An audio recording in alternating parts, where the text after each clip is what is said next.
On a chilly November morning, downtown Boston was alive with its usual hum of activity. The streets bustled with the determined footsteps of workers, the sporadic honking of impatient drivers, and the rhythmic rustle of fallen leaves swept up by the brisk wind. Among the crowd was Robert Kensington, a man who seemed to embody the city's unrelenting pace. At 56 years old, Robert exuded an air of authority, his sharp navy blue suit tailored to perfection, the glossy leather of his shoes reflecting the pale November sunlight. Robert moved with purpose, his phone pressed to his ear, issuing clipped commands to whoever was on the other end of the line. His words were decisive, his tone cold. To those who passed by, he appeared as a man who had never paused long enough to question the weight of his own ambitions. He paused abruptly as his path was blocked by a woman sweeping the sidewalk, a figure so different from him it seemed almost surreal. Eleanor Mayfield stood hunched over her broom, her frail frame wrapped in an oversized grey coat that had seen far better days. The lines etched into her face told the story of a life weathered by time and hardship. Her hands, gnarled and trembling slightly, gripped the wooden handle as she worked methodically to clear the debris scattered by the autumn wind.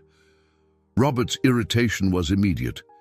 He had little patience for inconvenience, and this elderly street sweeper represented everything he viewed as inefficient and unnecessary. He stopped just short of her and muttered with a sneer, "You should have retired years ago."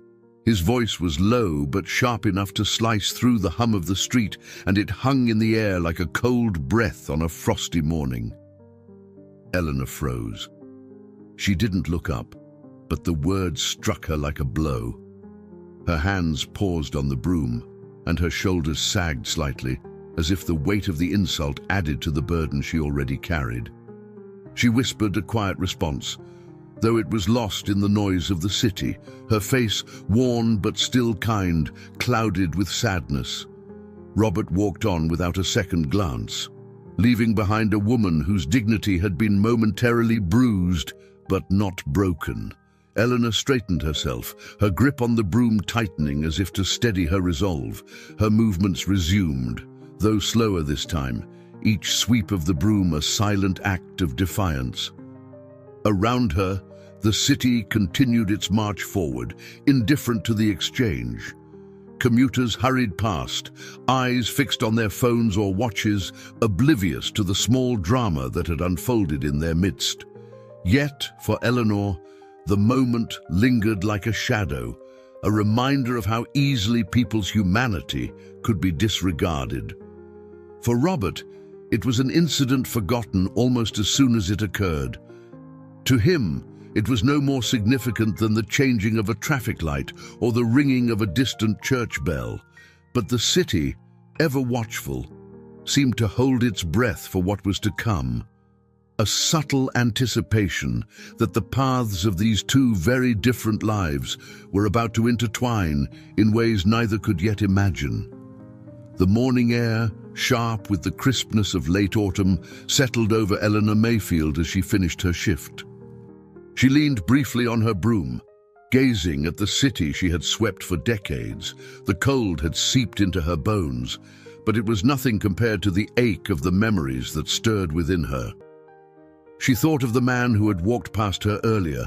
His words lingered, not for their cruelty, but for the indifference they carried, a reflection of the world that often saw her as invisible. Eleanor had not always been a street sweeper. In her youth, she was full of life and dreams, a young wife with her heart set on raising a family in the modest house her husband, Charles, had built with his own hands. They had been happy once, laughing at the small absurdities of life and planning for a future that, in their minds, seemed limitless. But life, as it often does, had a way of dismantling dreams with quiet cruelty. Charles left when their son, Daniel, was just a boy. The departure came without warning, only a curt note left on the kitchen table. Eleanor never truly understood why he left. She had done her best to hold the household together, but the absence of Charles was a wound that never fully healed. Still, it was her son who kept her moving forward. Daniel was a bright light, his laughter filling the small spaces of their home, his ambition shining like a beacon. Then came the day the light went out. It was a winter morning, not unlike the one she now stood in when the police officer knocked on her door. Daniel, at 19, had been in a car accident on the icy roads outside of town. He had not survived.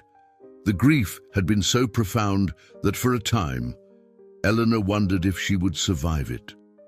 But she did, though not without losing pieces of herself along the way. Eleanor's life became one of quiet endurance. She took the job sweeping streets because it allowed her to remain unnoticed, her sorrow blending into the noise of the city. Yet, despite the hardships, she found small ways to bring kindness to others. A warm meal left for a neighbor who had fallen on hard times. A few extra dollars slipped to the young boy who delivered her groceries. These acts were her only solace, though she sought no recognition for them. Robert Kensington, meanwhile, sat in the corner office of his gleaming skyscraper, unaware of the weight Eleanor carried. To him, life was a battlefield where success was the only reward worth fighting for. Born into modest means, Robert had risen to wealth and power with relentless determination, cutting ties and severing relationships that he deemed unnecessary along the way. His mother, Martha Kensington, had been one such casualty. A widow who had dedicated her life to philanthropy, Martha was a woman of quiet grace, known throughout the community for her generosity. Yet, her son had seen her values as a hindrance to ambition. Robert had visited her only rarely, even as she grew older and her health began to fail. By the time of her passing, their relationship had been reduced to brief, obligatory calls on holidays. But Martha's legacy lived on in ways Robert did not yet understand. Her contributions to the local hospital had saved lives, and her presence in the lives of others, including Eleanor Mayfield, was far greater than her son realized. For Eleanor, Martha had been a friend in the quiet years after Daniel's death. They met at the hospital, where Eleanor had gone not as a patient but as a donor. A chance conversation had led to an enduring friendship, one that had been a lifeline for Eleanor when she needed it most. Martha, in turn, had often spoken of Robert to Eleanor, lamenting his distance, but never speaking ill of him. "He's just lost," Martha had said one afternoon, as they shared tea in Eleanor's small apartment. "But I hold on to hope. Sometimes we find our way back when we least expect it." Now, as Eleanor made her way home after her shift, she thought of Martha. The woman's photograph still sat on Eleanor's worn side table, a reminder of better days and a friendship that had sustained her. Eleanor felt a pang of sorrow, not just for Martha's passing, but for the son who had never understood what he had lost. At the same time, Robert sat at his desk, staring out the window at the city below. His mind was far from the morning's events, focused instead on an invitation that had arrived on his desk that week. It was for a gala honoring his late mother's contributions to the local hospital. He had hesitated to accept, feeling little connection to the cause or the woman it celebrated. But the pressure to attend, if only for appearances, was mounting. As the day drew to a close, the lives of Robert and Eleanor remained worlds apart. Yet the threads of their stories were beginning to weave together in ways neither could foresee, setting the stage for a journey that would challenge everything they thought they knew about themselves and each other. The invitation to the gala sat unopened on Robert Kensington's mahogany desk for days before he finally picked it up. The thick, cream-colored envelope bore the hospital's emblem in a soft gold emboss, a nod to formality that did not appeal to Robert's sensibilities. He slid a letter opener across the edge, his movements deliberate, as though prolonging the act could somehow change what lay inside. The words were cordial, even warm, but they landed coldly in his hands. "You are cordially invited to celebrate the life and contributions of Mrs. Martha Kensington." Robert leaned back in his chair, staring at the letter. It spoke of his mother's generosity and her lasting impact on the community, particularly her dedication to the hospital where she had spent so much of her later years. The gala promised speeches, tributes, and a commemorative unveiling, a spectacle meant to immortalize her work. Yet, to Robert, it felt hollow, like a distant echo of a woman he barely remembered in the way others seemed to. He drummed his fingers on the desk, debating whether to attend. His reasons, if he could call them that, were largely pragmatic. The event would be filled with influential figures, potential business partners, and donors, people who could be valuable to his ventures. To decline would be seen as callous, even disrespectful, though the thought of sitting through a night of sentimental speeches left him cold. Still, appearances mattered in his world, and so he resolved to go, if only to maintain the veneer of filial duty. As the day of the gala approached, Eleanor Mayfield sat in her small kitchen, lost in thought. The radio played softly in the background, its cheerful music at odds with the wistfulness that enveloped her. She had heard about the event through the grapevine, whispers among hospital staff and old friends of Martha Kensington. The memory of her friends surfaced like a bright thread in the fabric of her otherwise muted life. Martha had been a lifeline in the years following Daniel's death, a quiet presence that neither demanded nor judged. They had met by chance, brought together by the very institution now celebrating Martha's legacy.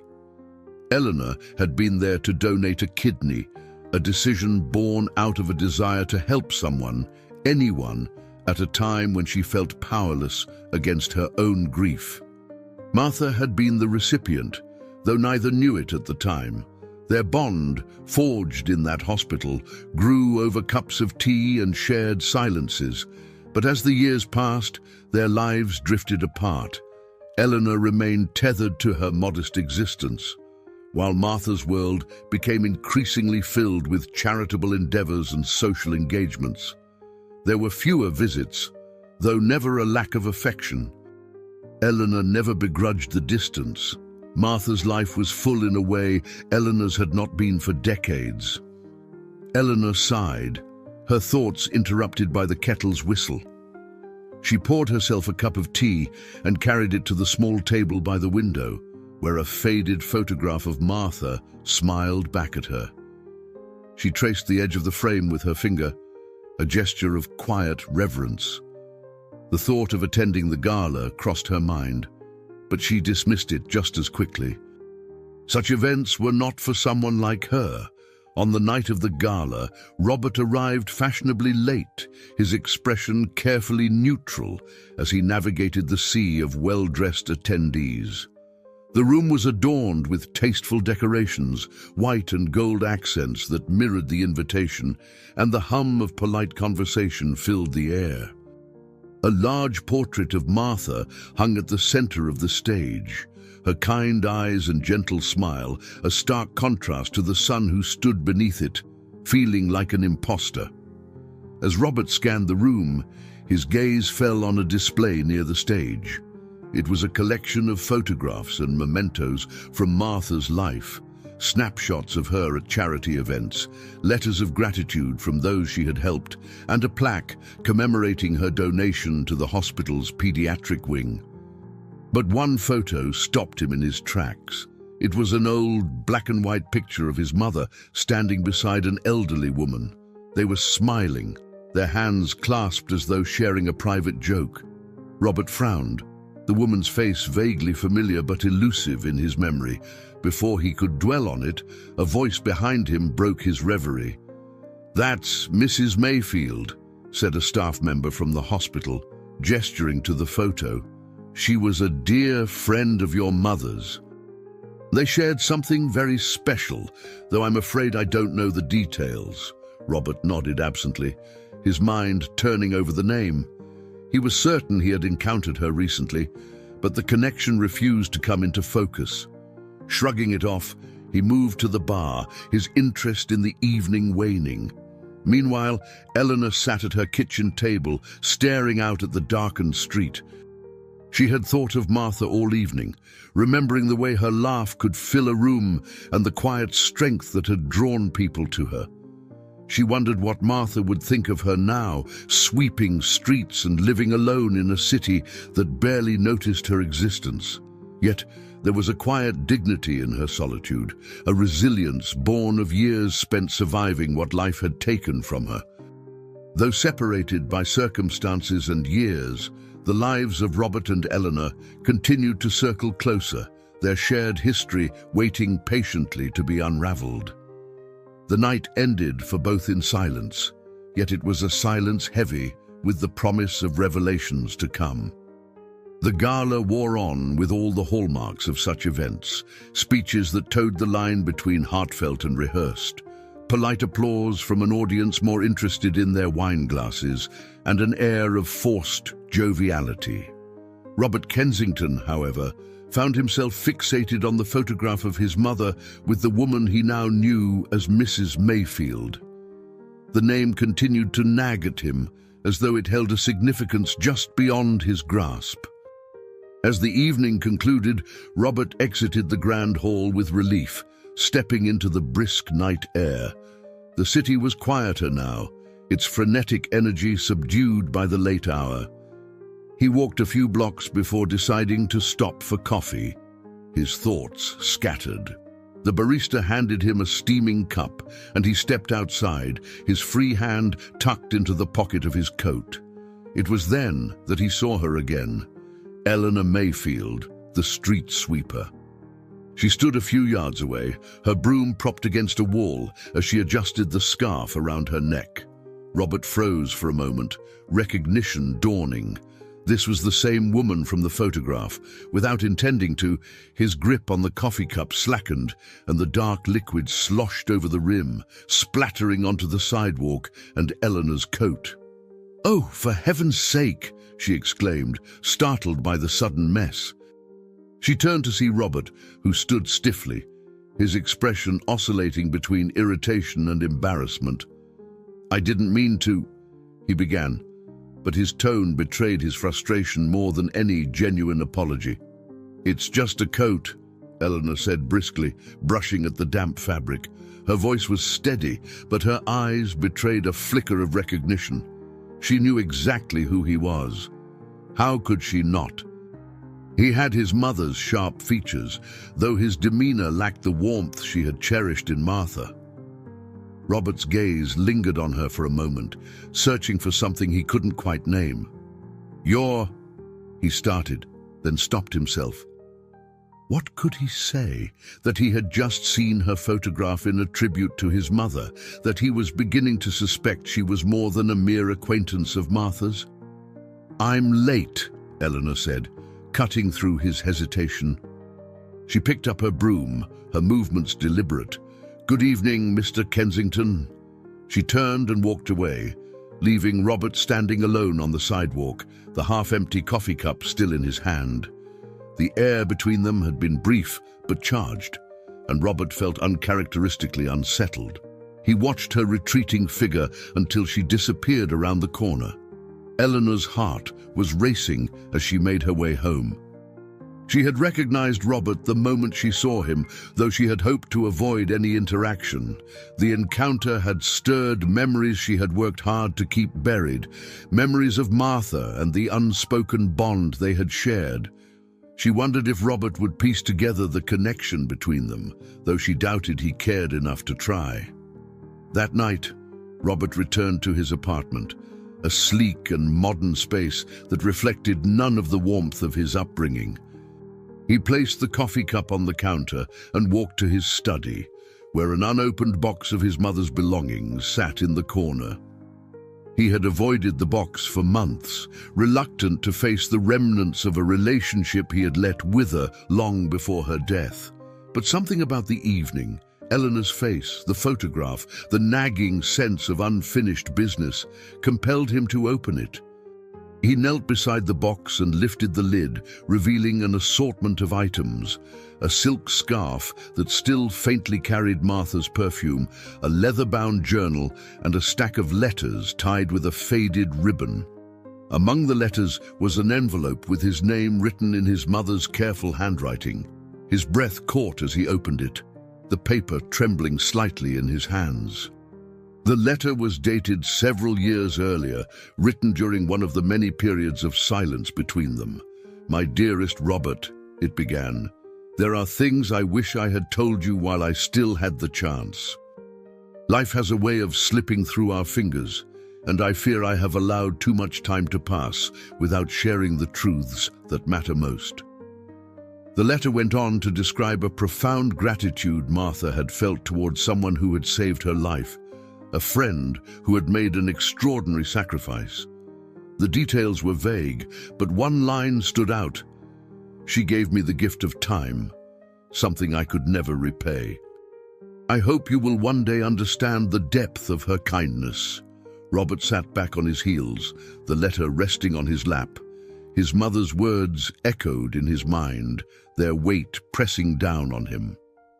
Could the woman he had seen tonight, the street sweeper with the trembling hands, be the friend his mother had written about? And if so, what kind of sacrifice had she made? As the city settled into the quiet hours of the night, Robert's mind churned with questions. He was a man accustomed to finding answers, to solving problems with cold precision, but this felt different. The answers he sought now carried a weight he wasn't sure he was prepared to bear. And yet, he knew he couldn't ignore the threads that were beginning to unravel before him. The following evening, Robert found himself sitting in his study, the letter from his mother still on the desk before him. The words seemed to grow heavier each time he read them, as if their meaning deepened with every glance. The friend she wrote about, the one who had given her the gift of time, loomed in his thoughts. He turned the envelope over in his hands, searching for clues he had missed, but there was nothing more. His mother's handwriting, once so familiar, felt distant now, like a voice from another time. In the quiet of the room, Robert's gaze shifted to the unopened box beside his chair. It was still half full of his mother's belongings, items he hadn't yet mustered the energy to sort through. He pulled it closer and began sifting through its contents. Old photographs, a delicate lace handkerchief, a brooch with a missing stone. Each item carried its own weight of memory, though none seemed to hold the answers he sought. Near the bottom of the box, he found a bundle of medical records. At first, he hesitated, unsure if he wanted to delve into such personal details. But curiosity and a growing sense of urgency pushed him forward. As he leafed through the pages, he found a document that caught his attention, a report detailing his mother's kidney transplant. It listed a donor, identified only as E. Mayfield. Robert's breath caught. It couldn't be a coincidence. The name, now confirmed, sent his thoughts spinning. The woman he had dismissed as a mere street sweeper had given his mother a second chance at life. The revelation left him shaken, not least because of his own recent treatment of her. He remembered his curt remark that morning, the spilled coffee and the brusque way he had walked away. Shame prickled at the edges of his mind, though he pushed it aside for the moment. There was too much he still didn't understand. Driven by a need for answers, Robert decided to dig deeper. He called his assistant, instructing her to pull any information she could find about Eleanor Mayfield. It wasn't a request he would normally make. It felt intrusive, but something about the situation demanded it. His assistant hesitated briefly before agreeing, and Robert ended the call with a curt "thank you." Meanwhile, in her modest apartment, Eleanor sat in her favorite chair, a blanket draped over her lap to ward off the evening chill. She held a photograph of her son, Daniel, in her hands, her thumb brushing over his face. The boyish grin in the picture was a stark contrast to the sorrow that had followed his loss. The memories of him were a bittersweet comfort, a reminder of what she had loved and what she had endured. Her thoughts drifted to Martha, as they often did in quiet moments. The two women had been so different. Martha, with her grace and composure, Eleanor, with her practicality and resilience. Yet they had shared a bond that went beyond words, a connection forged in hardship and gratitude. Martha had never treated Eleanor with anything less than respect, even when their lives had diverged so starkly. Eleanor wondered if Robert, her son, could ever understand that kind of connection. The sound of a knock at her door startled her. She wasn't expecting anyone and rarely had visitors. Rising slowly, she made her way to the door, peering through the peephole. To her surprise, it was a young delivery boy holding a small package. She opened the door, thanked him, and took the package inside. It contained a framed photograph, one she hadn't seen in years, a picture of herself and Martha, taken not long after the transplant. The accompanying note was unsigned, but the words were unmistakable. "For everything you've given." Eleanor stared at the photograph, her emotions a jumble of surprise, nostalgia, and unease. Who could have sent it? She wondered if Robert had begun piecing things together, though she dismissed the thought almost as quickly as it came. He had seemed so distant, so uninterested in anything beyond his own world. At the same time, Robert sat in his office, the glow of his computer screen illuminating his face. The report from his assistant had arrived, detailing Eleanor's life with a clarity that felt almost invasive. He learned of her years as a devoted mother, her struggles after losing her son, and her unyielding work ethic despite the hardships she faced. But it was the mention of her donation to his mother that struck him most. The report described the decision as a selfless act, made with no expectation of recognition or reward. The more he read, the heavier his guilt became. Robert, a man who had prided himself on his achievements, suddenly felt hollow in the face of Eleanor's quiet sacrifice. Her life, so far removed from his own, carried a depth he couldn't ignore. He stared out the window, the city lights stretching endlessly before him.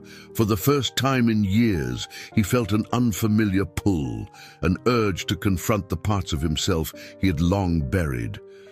As the night deepened, both Robert and Eleanor sat with their thoughts, their lives still separate but undeniably intertwined. The truths they each held waited patiently, like the slow ticking of a clock, ready to reveal themselves in their own time. The days that followed brought a restlessness to Robert Kensington's life that he could not ignore. He was a man accustomed to clear goals and calculated decisions, but Eleanor Mayfield's quiet presence, now illuminated by the truth of her past, unsettled him in ways he couldn't yet articulate. The more he thought about her, the more he felt a strange mixture of guilt and fascination. How had this woman, who had given so much, been reduced to a life of obscurity and toil? And why had he never noticed her before? Robert's curiosity soon turned into action. He hired a private investigator, a discreet professional whose work would not invite attention. "I need to understand who she is," Robert explained during their brief meeting, though he offered little detail about why. The investigator, used to such vague requests, nodded and promised to report back within the week. While Robert waited, Eleanor continued her routine, though it grew harder with each passing day. The chill of November seemed to burrow into her bones, and her hands, stiff from years of labor, trembled more frequently now. She rarely allowed herself to acknowledge her physical limitations, clinging to her broom and her independence with the same determination that had carried her through life's hardships. But even she could feel the weight of time pressing down on her, whispering that it might soon be too much to bear. At the end of her shifts, Eleanor returned to her small apartment, her solitude both a comfort and a reminder of what she had lost. She avoided looking at the overdue rent notices that had begun to pile up on the kitchen counter. The letters, stamped with red warnings, felt like accusations she could not refute. Eleanor prided herself on paying her way, even when it meant sacrifices, but this time the numbers refused to add up. The thought of losing her home, a space that held the last tangible connections to her son and to Martha, was almost too much to bear. Still, she told no one of her troubles. To Eleanor, asking for help felt like surrender, a compromise of the dignity she had worked so hard to maintain. She kept her struggles to herself, presenting a calm facade to the world, even as her health and circumstances began to unravel. For Robert, the week felt interminable. When the investigators' report finally arrived, it came with more detail than he had anticipated.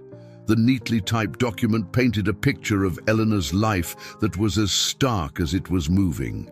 It described her early years, her marriage to Charles, and the birth of her son, Daniel.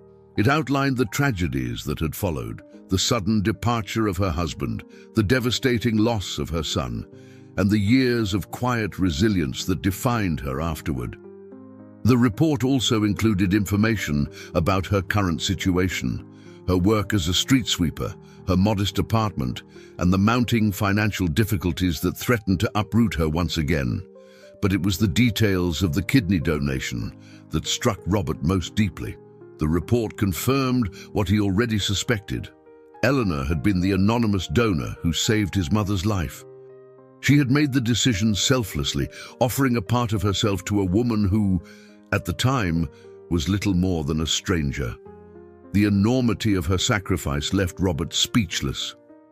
As he sat in his office, the report spread out before him. Robert felt an unfamiliar weight settle in his chest. It wasn't just guilt, it was something deeper, a recognition of the stark contrast between their lives. Eleanor, who had given so much, had been left with so little, while he, who had taken so much for granted, had been given every advantage. The imbalance gnawed at him, forcing him to confront truths he had long avoided. Yet, despite his growing awareness, Robert found himself paralyzed. Pride and discomfort held him back, preventing him from reaching out to Eleanor. What could he say to her that would make a difference? How could he face her after the way he had dismissed her on the street?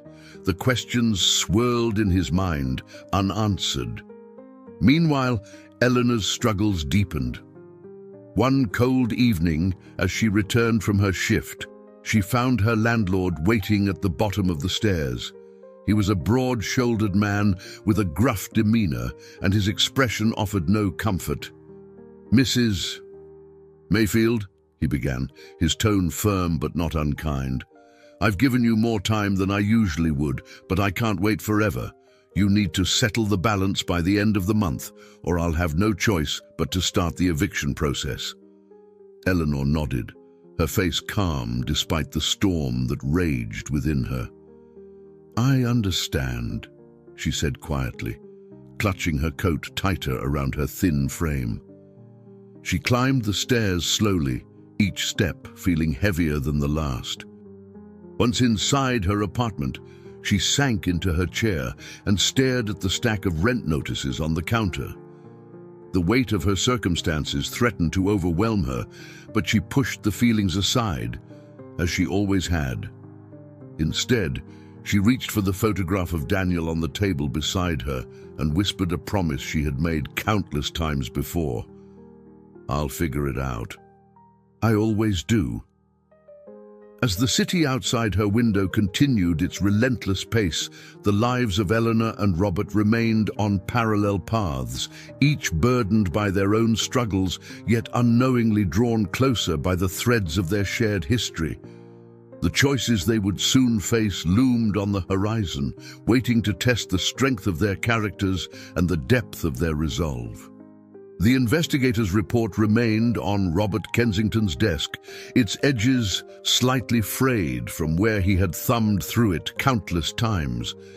He had read the details of Eleanor Mayfield's life over and over, as if repetition might somehow lessen the weight of its revelations. But the more he read, the more the words seemed to deepen his unease. Each line painted a picture of a woman whose strength and resilience stood in quiet defiance of the world's disregard. Late one evening, as the city settled into its nightly hum, Robert sat in his office with a glass of scotch in hand. He stared at the window, the city lights blurring into streaks of amber against the dark sky. He had built a life that, by all accounts, was enviable. Wealth, power, and influence were his to command. And yet here he was, undone by the story of a woman he barely knew. His thoughts returned to the kidney donation, an act so selfless it bordered on unimaginable. Eleanor had given his mother years of life, years that Robert had squandered in his own arrogance and indifference. The shame of it burned in his chest, yet pride kept him from seeking her out. What could he possibly say that would matter? Words, he feared, would be woefully inadequate. While Robert wrestled with his conscience, Eleanor's situation grew increasingly dire.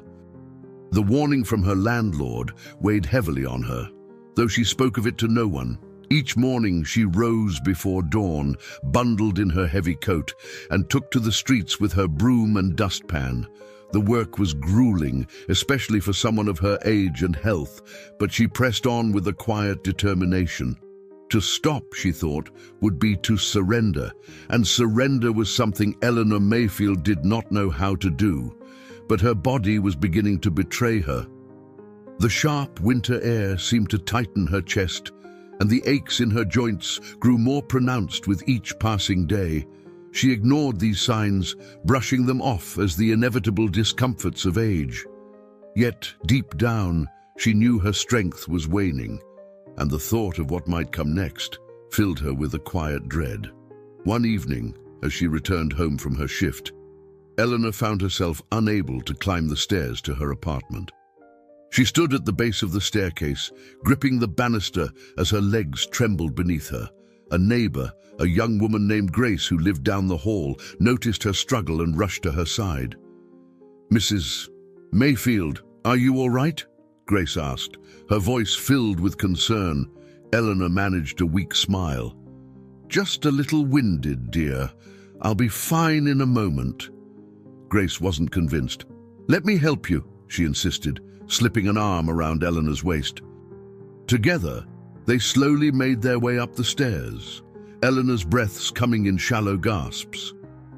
Once inside her apartment, Grace helped Eleanor into her chair and brought her a glass of water. "You shouldn't be doing this alone," Grace said gently. "Is there anyone I can call? Family, maybe?" Eleanor shook her head. "No family," she replied, her voice barely above a whisper. "Just me." Grace's face softened. "Well, you've got me at least. If you need anything, just knock on my door, all right?" Eleanor nodded, grateful but reluctant to accept help. As Grace left, Eleanor sat in her chair, staring out the window at the darkened street below. The weight of her circumstances pressed down on her, yet she couldn't bring herself to ask for assistance. Pride, that stubborn guardian of her independence, refused to yield. At the same time, Robert found himself haunted by memories of his mother. He thought of her laugh, the way she used to hum while tending to her garden, and the warmth of her presence, which had always seemed so effortless. He had taken her for granted, dismissing her values as quaint and her kindness as naive. Now, in the wake of Eleanor's story, those memories carried a sharp sting of regret. One evening, unable to silence the turmoil in his mind, Robert made his way to the apartment building where Eleanor lived. He had found the address in the investigator's report, though he wasn't sure what he hoped to accomplish by going there. He stood outside her door, his hand poised to knock, but the courage to follow through eluded him. The weight of his shame and the fear of rejection held him back. Inside, Eleanor sat in her chair, clutching the photograph of her son. She thought of Daniel often these days, his smile a distant but comforting memory. She wondered what he would say if he could see her now. Would he be proud of her resilience, or would he wish she had allowed herself to lean on others for once? Robert lingered outside the door for several minutes before turning away. He descended the stairs, his footsteps echoing in the quiet building. As he stepped into the cold night, he vowed to find another way to make things right, though he had no idea what that might be. The lives of Robert and Eleanor continued to orbit each other, their paths drawing ever closer. Each carried burdens they struggled to shoulder alone, unaware of how deeply their fates were entwined. The city, indifferent as ever, held its breath, waiting for the moment when their worlds would finally collide. The next morning brought with it a pale sunlight that did little to lift the spirits of those going about their business in the city. Eleanor Mayfield rose early, as always, her body aching from the demands of her work and the years that weighed heavily upon her. The brief assistance from Grace the evening before had left her both grateful and embarrassed. Eleanor was not accustomed to relying on others, and the idea of being seen as weak or incapable troubled her deeply. She made her way to the corner store for milk, walking slowly but determinedly. As she approached the checkout counter, she noticed a young man behind her holding a notepad. His presence seemed out of place, as if he wasn't there to shop, but rather to observe. Eleanor dismissed him with a quick glance, though a faint unease lingered as she left the store. Later that day, the same young man reappeared, this time near her workplace. He stood across the street, jotting notes and occasionally snapping pictures with a small camera. Eleanor frowned, unsure of his intentions but unwilling to confront him. She kept her focus on her work, sweeping leaves into neat piles and muttering quietly to herself about the foolishness of youth. The young man was a journalist named Andrew Wallace, a freelancer with a knack for uncovering human interest stories. He had recently stumbled upon the details of Eleanor's kidney donation through a conversation with a hospital staff member. Intrigued, he began piecing together her story, uncovering fragments of her life that painted a picture of quiet heroism and resilience. He had no intention of causing harm, but his curiosity and ambition drove him to dig deeper, even as he remained unaware of how exposed his inquiries might make Eleanor feel. Meanwhile, Robert Kensington sat in his office, still grappling with the weight of the investigator's report and his own inaction. His mind often wandered back to his late mother, to the countless opportunities he had missed to truly know her. Each thought was like a stone dropped into the still waters of his composure, sending ripples of regret outward. The phone on his desk buzzed, breaking his reverie. It was his assistant informing him of a visitor, Dr. Alice Brennan, a former colleague of his mother's. Surprised but curious, Robert instructed her to send the doctor in. Dr. Brennan was a woman in her 60s, with kind eyes and a no-nonsense demeanor. She greeted Robert with a firm handshake and a warm smile before settling into the chair opposite his desk. "I hope I'm not intruding," she began, her voice steady but gentle. "I felt compelled to reach out after hearing about the gala honoring your mother." Robert inclined his head slightly. "Not at all, Dr. Brennan." "Please, go on." "I worked with your mother for many years," she continued. "She was an extraordinary woman, kind, compassionate, and utterly selfless. But I imagine you already know that." Robert's expression tightened almost imperceptibly. "I knew she was dedicated to her work," he said carefully.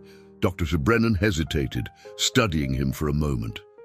"There's something I think you should know," she said finally. "Your mother often spoke of a woman named Eleanor Mayfield. They were close friends, though Eleanor preferred to keep out of the spotlight. What she did for your mother, her donation, was nothing short of miraculous. Martha never stopped being grateful for it. Robert's jaw clenched as he absorbed her words. "I've recently come to understand that," he admitted, "but I fear I've already failed to honor her properly." "It's never too late to show gratitude, Doctor." Brennan replied, her tone firm but encouraging. "Eleanor is not the kind of person who seeks recognition, but that doesn't mean she doesn't deserve it." Their conversation lingered with Robert long after Dr. Brennan had left. Her words felt like a challenge, a call to action that he could no longer ignore. Yet, he struggled with the question of how to approach Eleanor, how to bridge the chasm between them without causing further harm. Across town, Andrew Wallace sat in a coffee shop, reviewing his notes and photographs. His excitement over the story was palpable. He believed it had the potential to move hearts and inspire change. But as he pieced together the narrative, he began to sense the delicate nature of Eleanor's situation, her modest lifestyle, her advanced age, and her apparent aversion to attention suggested a woman who valued her privacy above all else. Still, Andrew felt a responsibility to tell her story, to shine a light on the quiet heroism that so often went unnoticed in the noise of the world. He decided to approach her directly, hoping to gain her permission to publish the article. With his notepad tucked under his arm, he set off toward her apartment, unaware of the storm his actions might unleash. That evening, Eleanor returned home to find Andrew waiting at her door. He introduced himself politely, explaining his intentions and asking if she would be willing to share her story. Eleanor listened in silence, her expression growing increasingly guarded as he spoke. When he finished, she shook her head firmly. "I'm sorry, young man, but my life isn't a story for the papers," she said. "Whatever you've heard, let it stay in the past where it belongs." Andrew nodded, sensing the finality in her tone. "I understand," he said, though disappointment flickered in his eyes. "Thank you for your time." As he walked away, Eleanor closed the door and leaned against it, her heart heavy. She had spent years trying to live quietly, to avoid the gaze of a world that often judged without understanding. The thought of her private sacrifices being exposed filled her with unease, though she couldn't quite articulate why. In that moment, the lives of Eleanor, Robert, and Andrew intersected in ways none of them fully understood. The threads of their stories, woven so tightly together, continued to pull them toward a reckoning that would change them all. Robert Kensington's office had always been a place of focus, a sanctuary where decisions were made with precision and purpose. Yet now, it felt oppressive, filled with the weight of his thoughts. He sat at his desk, his hands clasped tightly, as he stared at the investigator's report for what felt like the 100th time. The words blurred together, their meaning already ingrained in his mind. Eleanor Mayfield's life, so vastly different from his own, had become a mirror reflecting his failures, not just as a son, but as a man. The conversation with Dr. Alice Brennan lingered in his thoughts, her words piercing through his carefully constructed defenses. "It's never too late to show gratitude," she had said. But gratitude, Robert realized, was not a simple thing to express when it came laden with years of neglect and arrogance. He wondered if his mother had ever truly forgiven him for his indifference, and if Eleanor, who had given so much to a woman he had taken for granted, could ever forgive him now. As these thoughts churned in his mind, Robert felt an unfamiliar pull, a need to confront the ghosts of his past and the truths he had avoided for so long. He rose from his desk, grabbed his coat, and made his way to the car. His destination was Eleanor's apartment, the address etched into his memory from the investigator's report. The drive through the city was slow, the streets choked with evening traffic. The radio played softly in the background. Though Robert paid little attention to the music, his thoughts were consumed by what he might say to Eleanor, how he could possibly bridge the chasm that separated them. By the time he reached her building, the sky had darkened and the streetlights cast long shadows across the sidewalk. Robert stood at the base of the steps, staring up at the modest structure. It was a far cry from the luxury he was accustomed to, yet it held a quiet dignity, much like the woman who lived within. He climbed the stairs slowly, each step heavy with uncertainty.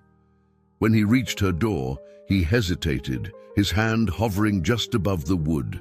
The thought of facing her, of acknowledging the depth of her sacrifice and his own shortcomings, felt almost insurmountable. Inside, Eleanor sat in her chair, her hands folded in her lap as she stared at the photograph of her son. The earlier encounter with Andrew Wallace had left her unsettled, though she had done her best to push it from her mind. The thought of her life being turned into a public story, stripped of its privacy and dignity, was unbearable. She had always lived quietly, finding solace in the small acts of kindness she offered to others. To be thrust into the spotlight, even briefly, felt like a betrayal of everything she held dear. A sudden knock at the door broke through her thoughts, startling her. She rose slowly, her movements careful, and made her way to the door. When she peered through the peephole, her heart skipped a beat. Standing on the other side was Robert Kensington, his expression unreadable. Eleanor hesitated, her hand on the doorknob. She debated not answering, pretending she wasn't home, but something in Robert's face stopped her. With a deep breath, she turned the knob and opened the door, her gaze meeting his. "Mrs. Mayfield," Robert began, his voice quieter than she expected. "May I come in? I'd like to speak with you." Eleanor's brow furrowed, suspicion flickering in her eyes. "What is it you want, Mr. Kensington?" she asked, her tone wary. Robert shifted uncomfortably. I want to apologize," he said finally, "for the way I spoke to you, and for so much more. I've come to understand things about you that I should have known long ago." Eleanor studied him for a long moment, her silence stretching between them. Finally, she stepped aside, motioning for him to enter. Robert stepped inside, his presence filling the small apartment in a way that felt almost intrusive. He glanced around, taking in the modest furnishings, the carefully arranged photographs, and the faint smell of lavender that lingered in the air. Eleanor gestured for him to sit, and he did, perching awkwardly on the edge of the chair across from her. She returned to her own chair, her posture straight and her gaze steady. "Well," she prompted, her voice calm but firm, "what is it you've come to say?" Robert took a deep breath, his hands clasped tightly in his lap. "I've recently learned about what you did for my mother," he began. "The sacrifice you made. It's extraordinary. And I've come to realize how deeply I've failed to honor that. I never took the time to understand the people who mattered most to her, or to acknowledge the kindness that saved her life." Eleanor's expression softened slightly, though her guard remained up. "I didn't do it for recognition, Mr. Kensington," she said. "And I certainly didn't do it for you." "I know," Robert said quickly. "That's what makes it all the more remarkable. But I also know that my mother held you in the highest regard, and I want to do right by her memory, and by you." The sincerity in his voice surprised Eleanor, though she wasn't ready to lower her defenses entirely. "What exactly are you proposing?" she asked, her tone cautious. Robert hesitated, struggling to find the right words. "I'm not sure yet," he admitted, "but I want to help. Whatever you need, whatever I can do to ease the burdens you've carried for so long." Eleanor's gaze softened further, though a faint sadness lingered in her eyes. "You can't erase the past, Mr. Kensington," she said gently, "but perhaps there's a way forward." Their conversation hung in the air, tentative and fragile, like the first steps of a journey neither of them fully understood. The morning air was heavy with the smell of damp pavement as Eleanor walked slowly to her usual spot on the street. The weight of her conversation with Robert lingered in her thoughts, casting a shadow over the routine tasks that usually brought her a sense of calm. His visit the previous evening had stirred emotions she had worked hard to keep buried: gratitude for his attempt to reach out, but also skepticism about his true intentions. Eleanor swept the sidewalk with deliberate motions, her hands gripping the broom tighter than usual. Around her, the city bustled with its typical indifference. Commuters rushed past, cars honked in the distance, and the faint hum of conversation filled the air. She focused on the rhythmic sweep of her broom, trying to ground herself in the familiar, but her solitude was disrupted when she noticed a small crowd gathering at the edge of the block. Murmurs rippled through the group, and soon she realized the cause of their interest. A young journalist, Andrew Wallace, had published an article about her. The headline, bold and uncomfortably personal, read, "The Unsung Hero Who Gave Everything, Eleanor Mayfield's Story of Sacrifice." Eleanor's heart sank as she read the words on a discarded copy of the newspaper someone had dropped on the ground. Her story, once private and known only to a select few, was now laid bare for the world to see. The article painted her as a figure of quiet heroism, detailing her donation to Martha Kensington and the hardships she had endured since. It spoke glowingly of her resilience and kindness, but to Eleanor it felt like an intrusion, a violation of the life she had carefully guarded. People began to approach her, their faces filled with curiosity and, in some cases, admiration. "Mrs. Mayfield, is it true?" one woman asked, her voice tinged with awe. "You gave a kidney to save that Kensington woman." Eleanor's cheeks flushed with embarrassment. She muttered a polite response, brushing off the attention as best she could. But the crowd lingered. Questions came from all sides, each one chipping away at the anonymity she cherished. She longed to retreat, to disappear into the quiet sanctuary of her apartment, but the stares and whispers followed her, even as she finished her shift and made her way home.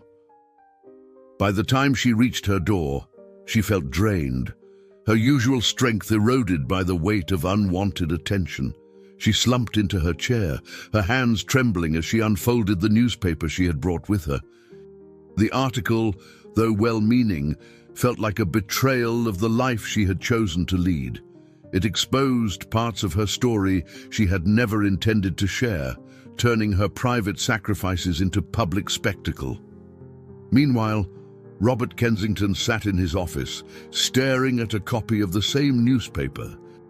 The article had not gone unnoticed by the business community, and his phone had been ringing all morning with calls from colleagues, journalists, and even acquaintances from his past. Most of them were curious about his reaction to the piece, while others offered thinly veiled criticisms of his apparent neglect toward the woman who had saved his mother's life. The shame that had been simmering within Robert now boiled over into frustration, not just with himself, but with the world's sudden interest in Eleanor's story. He knew that the article, while praising her, had also exposed her to a level of scrutiny she had not sought or deserved. He felt responsible, even though he had not been the one to reveal her story. Unable to ignore the situation any longer, Robert picked up his phone and called Eleanor. It rang several times before she answered, her voice wary. "Mrs. Mayfield, it's Robert Kensington," he said, his tone subdued. "I imagine you've seen the article." "I have," Eleanor replied, her voice clipped.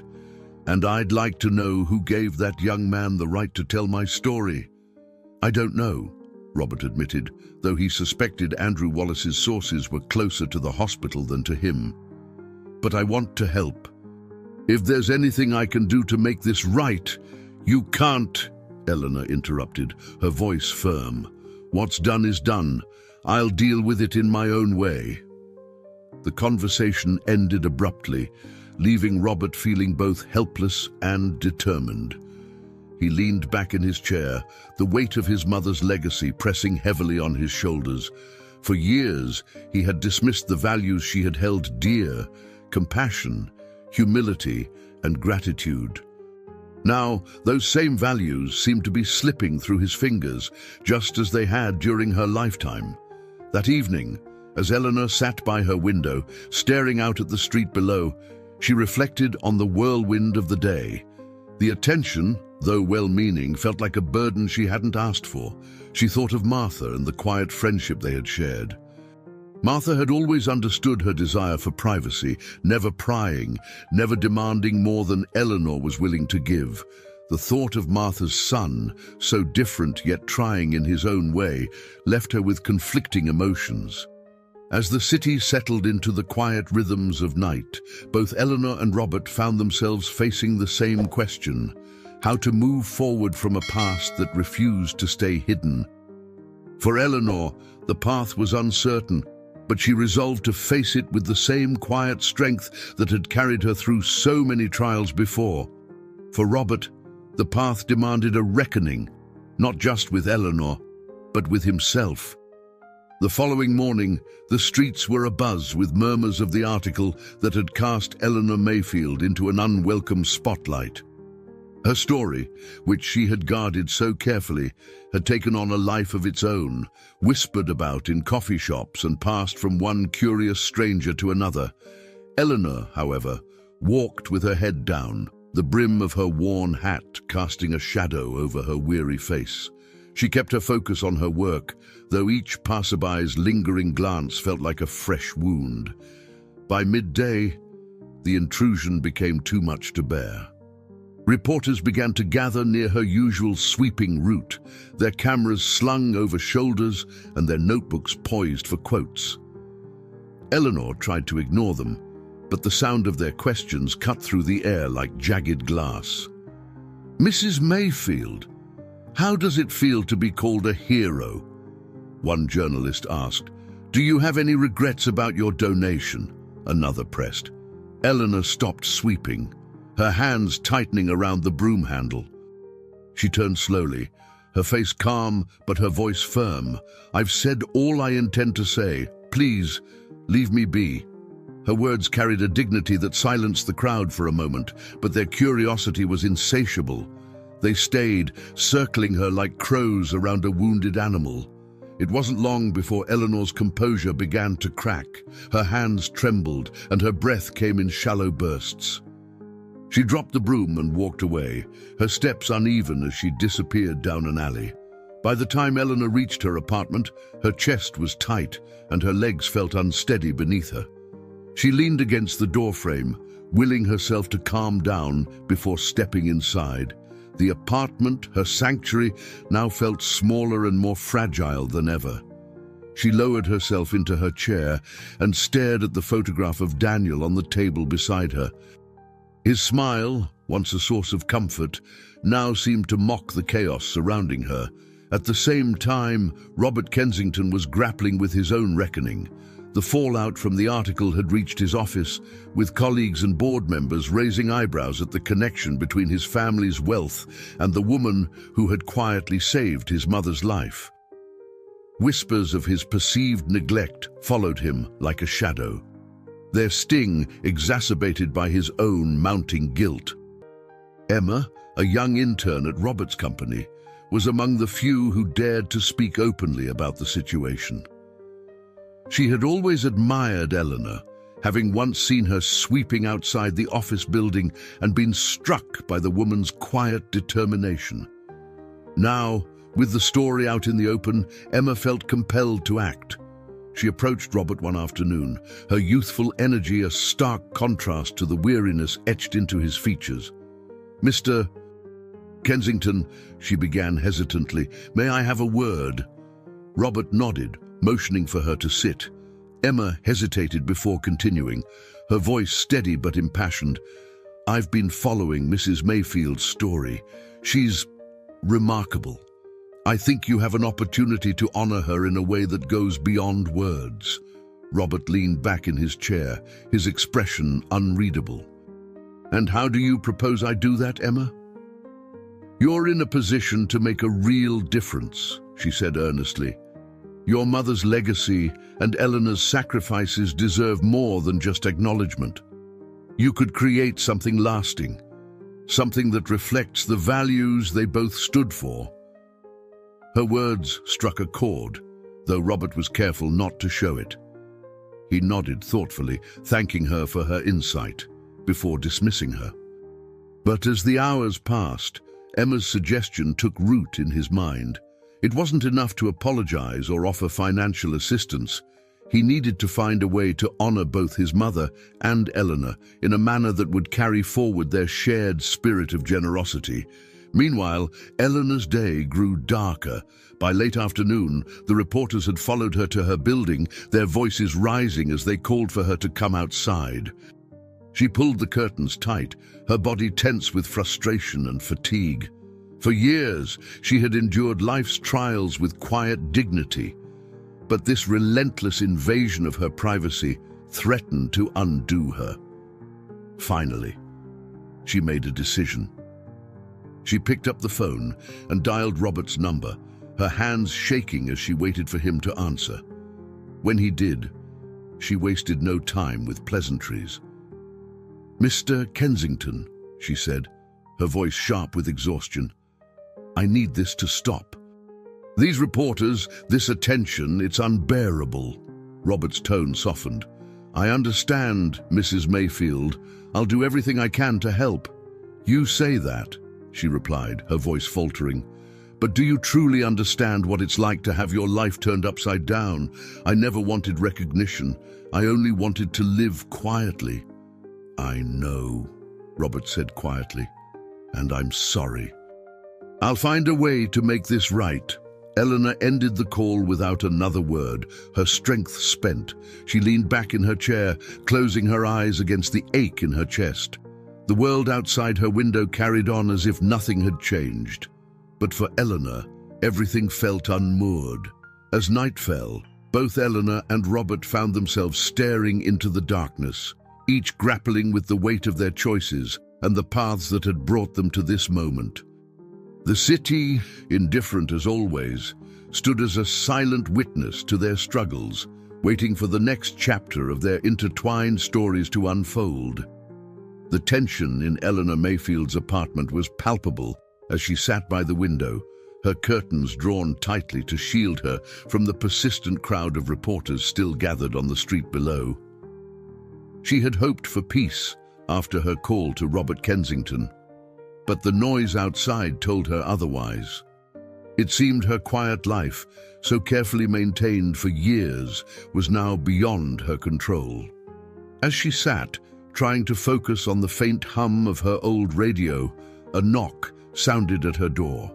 Her body stiffened, the sound filling her with both dread and a flicker of hope that it might be someone with good intentions. Rising slowly, she peered through the peephole and was relieved to see Grace, her young neighbor who had helped her before. "Mrs. Mayfield," Grace said gently as Eleanor opened the door, "I thought you might need some company. I brought tea."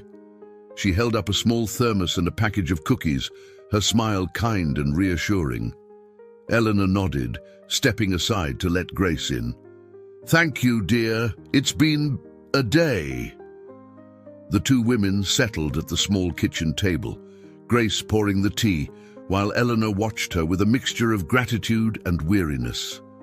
"I saw the article," Grace began cautiously.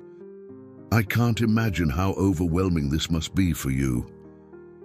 Eleanor sighed, her hands cradling the warm cup. "It's not just overwhelming, Grace. It's wrong. I've lived my life trying to avoid this kind of attention. What good does it do? Parading my story like it's a spectacle." Grace hesitated, her brow furrowing. "I think people are inspired by what you've done. Maybe they see something in your story that gives them hope." Eleanor shook her head.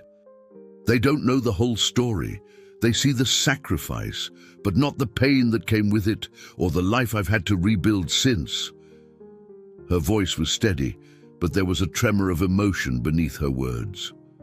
Meanwhile, across the city, Robert Kensington stood in his office, staring out at the skyline. The conversation with Eleanor earlier that day had stayed with him, her exhaustion and frustration ringing in his ears. He knew that his efforts to help had fallen short, But Emma's words from the day before also echoed in his mind. "You're in a position to make a real difference." It was then that Robert made a decision. He picked up his phone and called Emma to his office. When she arrived, she looked at him expectantly, her hands clasped nervously in front of her. "Emma," Robert began, his tone more deliberate than usual, "you were right. Words and apologies aren't enough. I need to do more, for Eleanor, for my mother, and for others like them." Emma's face brightened with a mixture of relief and excitement. "I think that's a great idea, Mr. Kensington. What did you have in mind?" Robert leaned forward, resting his elbows on his desk. "I want to start a foundation," he said, "something that honors my mother's memory and the sacrifices Eleanor has made. It will focus on providing support for people like her, those who've quietly given so much without recognition or resources to fall back on." Emma's eyes widened. "That could make a real difference," she said, her voice tinged with admiration. "But do you think Eleanor will accept it? She seems very private." "I don't know," Robert admitted, "but I have to try. It's the least I can do." As the day turned to evening, Robert instructed his staff to begin laying the groundwork for the foundation. He wanted it to be more than a gesture. It had to be something lasting, something meaningful. His mother's name and Eleanor's would be at its heart, tied together in a way that reflected their shared values. Back at her apartment, Eleanor and Grace continued their conversation. Grace listened attentively as Eleanor spoke of her years working as a street sweeper, the quiet life she had built after losing her son, and the unexpected friendship she had shared with Martha Kensington. Though Eleanor's tone was calm, her words carried the weight of a life shaped by both love and loss. "You know," Grace said softly, "you've lived through so much, Mrs. Mayfield.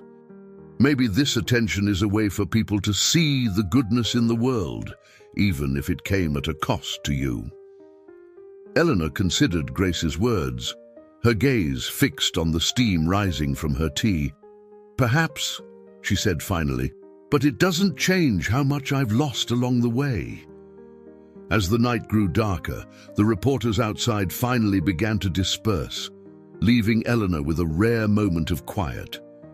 She walked Grace to the door, thanking her for the visit and the kindness that had softened the day's sharp edges.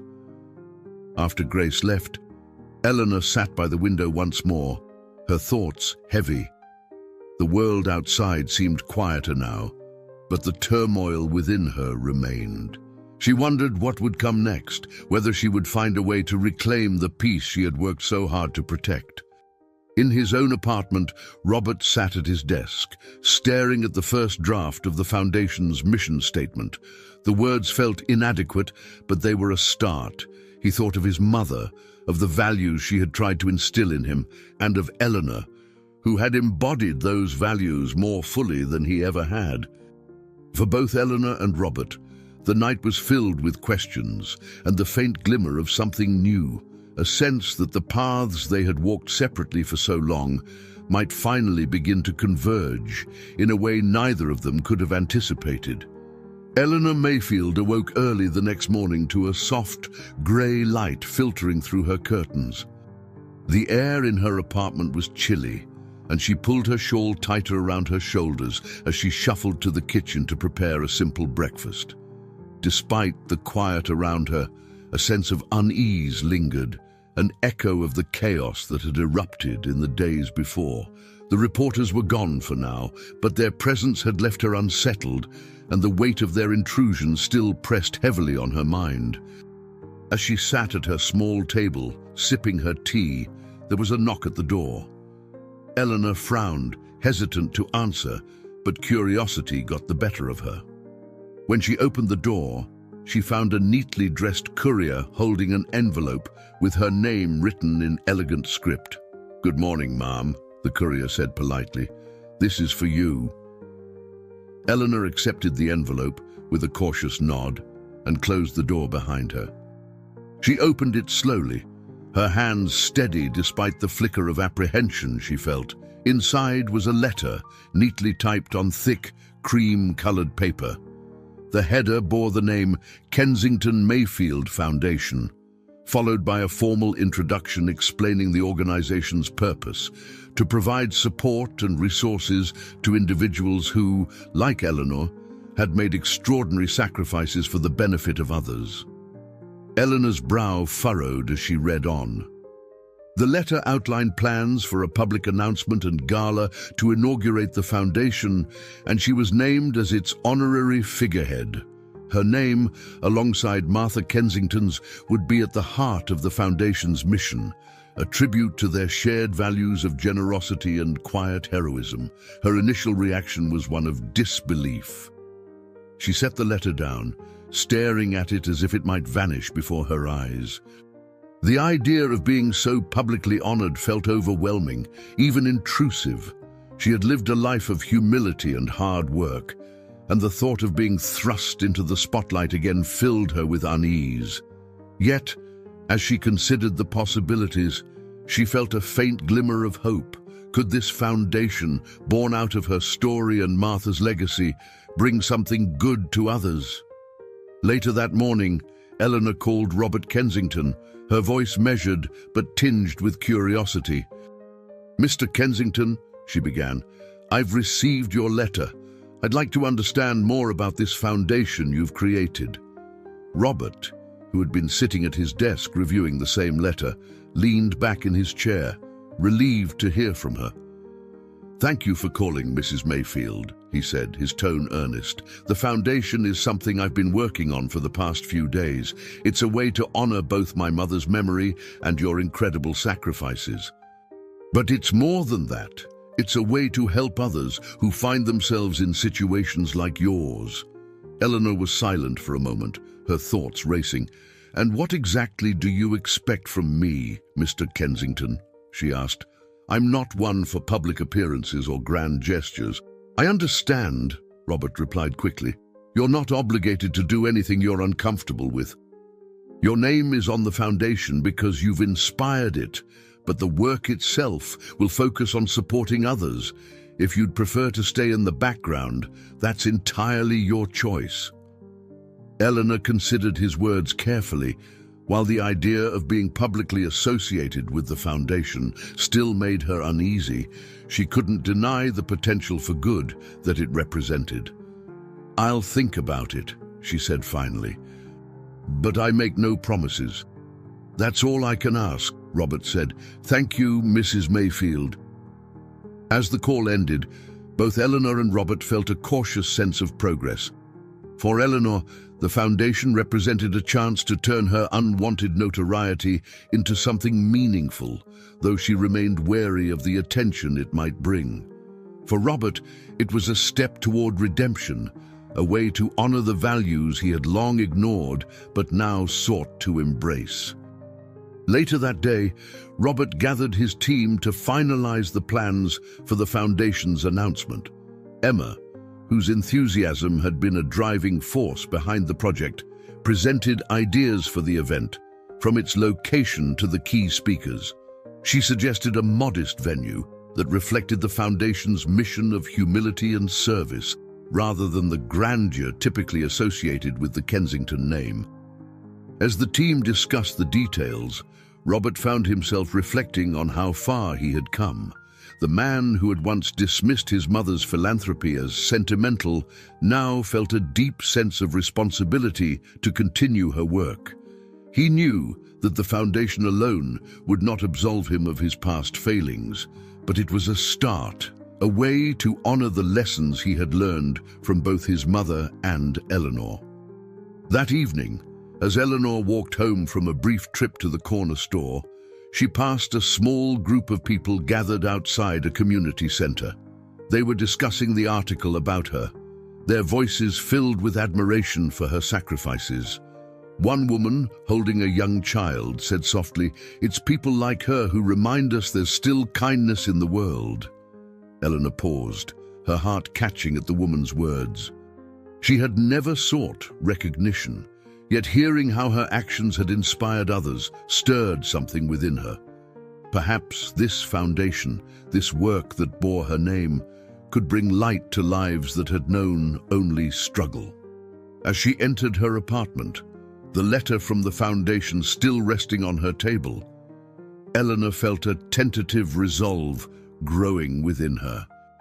While the path ahead was uncertain, she began to wonder if her quiet life could make room for something more, a legacy of hope and service that might carry forward long after her story was forgotten. The days that followed were a whirlwind for Eleanor Mayfield. She spent her mornings sweeping the streets as usual, her broom moving in steady, deliberate strokes, while her mind wrestled with the decisions before her.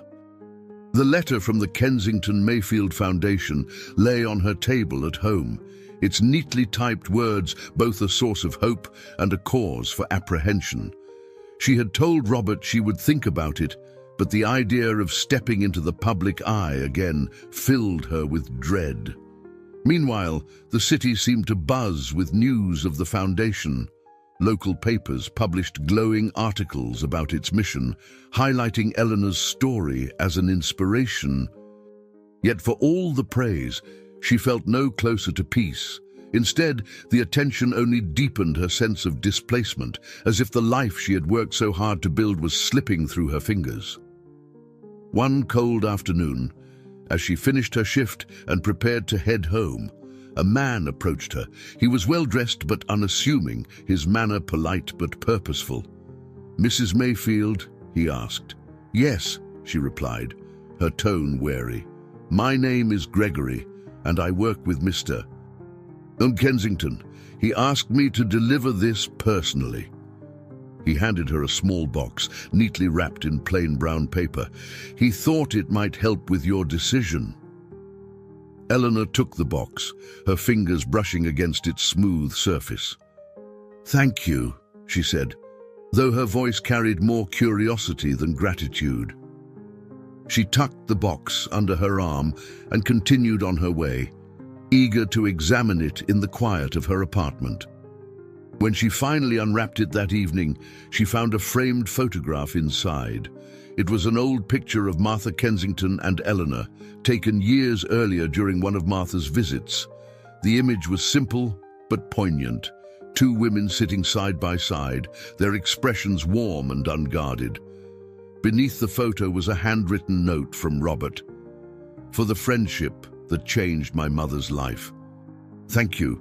Eleanor stared at the photograph for a long time, her emotions a complex tangle of nostalgia and uncertainty. She remembered the day it was taken, the way Martha had insisted on capturing the moment despite Eleanor's protests.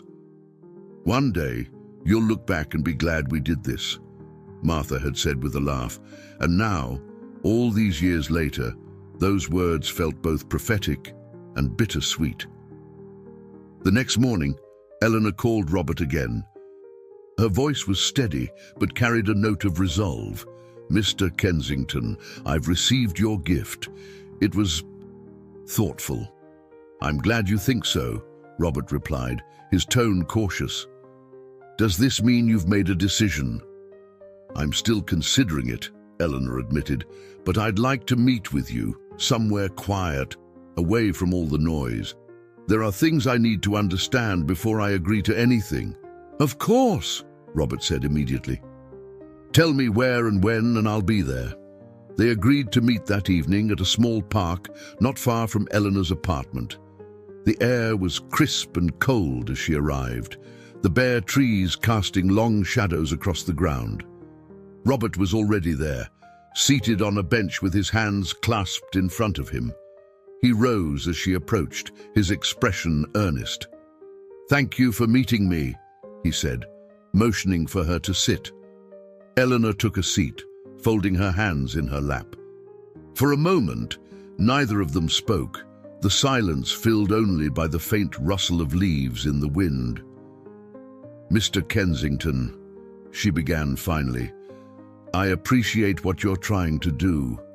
This foundation, the work you've described, It could help a lot of people, but I need to know why you're doing this. Is it truly about honoring your mother and helping others? Or is it about easing your own conscience? Robert's face tightened, but he didn't shy away from her question. If I'm being honest, Mrs. Mayfield, it's both, he admitted. I've spent much of my life focused on success and status, neglecting the values my mother held dear. This foundation is a way to correct that, to honor her memory and the sacrifices you made for her. But it's also a way for me to make amends for my own failings. Eleanor studied him, her sharp eyes searching his face for any trace of insincerity. You've made mistakes, she said finally. We all have. But redemption doesn't come from grand gestures alone. It comes from living differently, from changing the way you see and treat the world. I know, Robert said quietly, and I'm trying. This foundation is just the beginning. Eleanor nodded, her expression softening slightly. I'll consider being part of this, but on my terms. I won't be a figurehead for publicity or a symbol for people to gawk at. If I agree, it's because I believe in the work, not because I want recognition. Understood, Robert said, his voice firm with gratitude. Thank you, Mrs. Mayfield. That's more than I could have hoped for. As they parted ways, Eleanor felt a faint flicker of hope, both for the foundation and for Robert's ability to honor the legacy of the woman they had both loved. The path ahead remained uncertain, but for the first time in weeks, it felt like the beginning of something meaningful. The days after Eleanor's meeting with Robert were a delicate balancing act. She returned to her work on the streets, her broom sweeping the cold pavement as she tried to find some semblance of normalcy. Yet, the knowledge of the foundation's looming launch and her potential involvement weighed on her, pulling her thoughts in countless directions. It was a decision she didn't take lightly, for it carried consequences far beyond her own life. Robert, meanwhile, found himself engrossed in preparations for the foundation's official unveiling. He worked tirelessly, ensuring that every detail reflected the sincerity of its mission. He instructed his staff to avoid extravagance, insisting that the event be modest and focused on the people it aimed to help. He envisioned an event that not only honored his mother and Eleanor, but also provided a platform to highlight the stories of others who had given selflessly in the shadows.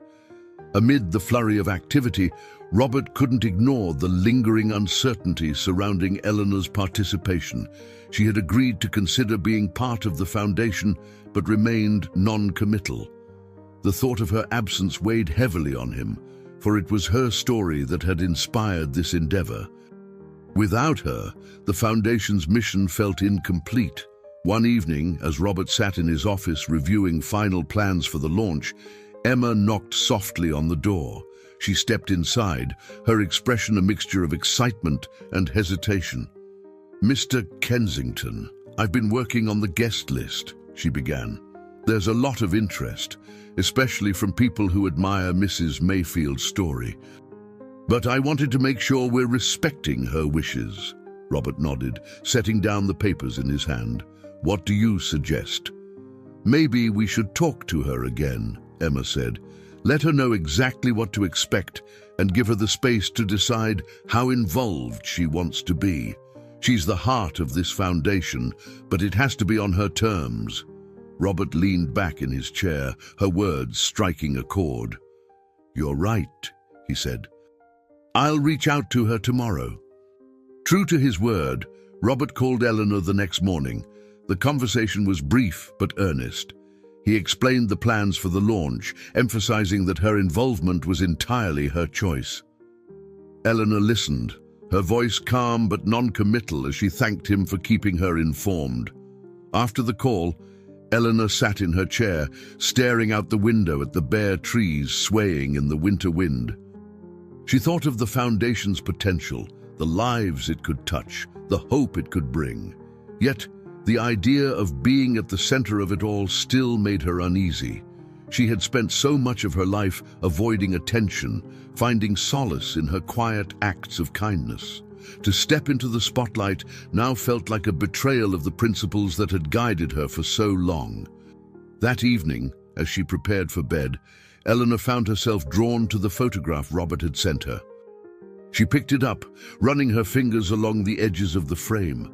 The image of herself and Martha, sitting side by side with smiles that spoke of genuine friendship, stirred something deep within her. It reminded her of the bond they had shared, the quiet understanding that had required no words. In the days that followed, Eleanor noticed a change in the people around her. Neighbors she had barely spoken to before stopped to greet her warmly, their faces lit with admiration. Grace, her young neighbor, visited often, bringing small comforts like tea and baked goods. Even the people she passed on the street seemed to regard her with newfound respect. Yet for all the kindness, Eleanor felt a quiet longing for the simplicity she had lost. One afternoon, as she swept the streets near her building, she saw a woman standing nearby, holding a child's hand. The woman approached cautiously, her expression tentative. "Mrs. Mayfield," she said softly, "I just wanted to thank you for what you did for the Kensington family and for everything you've endured. People like you remind us that there's still goodness in the world." Eleanor looked at the woman, her usual reserve softening. "Thank you," she said quietly, her voice tinged with both humility and gratitude. The interaction, brief as it was, stayed with her as she finished her shift and returned home. That evening, Eleanor called Robert once more. Her voice was steady, though her words carried the weight of her deliberation. "Mr. Kensington," she said, "I've thought about the foundation. I'll attend the launch, but I want to keep my role modest. I'll be there to support the cause, not to be its centerpiece." Robert's relief was palpable, even over the phone. "Thank you, Mrs. Mayfield," he said.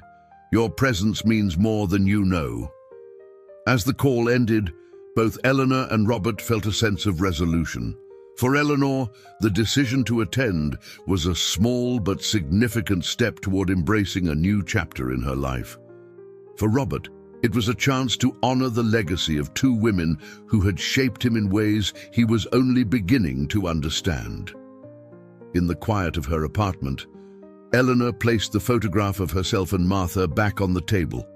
The decision to step forward, even cautiously, felt like a tribute not only to her friend, but to the values they had shared, a belief in the power of kindness and the quiet strength of those who give without expecting anything in return. The day of the foundation's launch arrived, cloaked in the grey skies of an early winter morning. The air was heavy with anticipation as staff bustled around the modest venue, ensuring every detail was in place. Inside, the space was simple yet inviting, adorned with photographs of individuals whose quiet sacrifices mirrored Eleanor's story. Tables held displays of handwritten letters and testimonials from families whose lives had been transformed by acts of kindness. This was no grand gala, but a sincere homage to the values the foundation sought to uphold. Eleanor arrived early, her heart a mix of apprehension and resolve. She wore a simple navy dress, one she had reserved for special occasions, but rarely had cause to wear. As she stepped into the venue, she paused, taking in the scene before her. The hum of quiet conversations filled the air, punctuated by the clinking of glasses and the soft shuffle of footsteps. She felt a wave of uncertainty. What place did she have here, in a room full of people who now saw her as something she never aspired to be?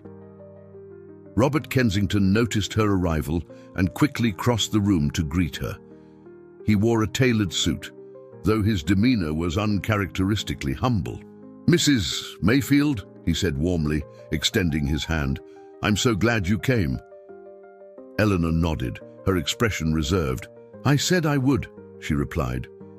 "But I still don't know if this is where I belong." "You belong here more than anyone," Robert said. his voice sincere. "This foundation exists because of you." Before she could respond, a young woman approached them, carrying a clipboard and wearing an earnest smile. "Mr. Kensington, we're ready to begin. The guests are seated."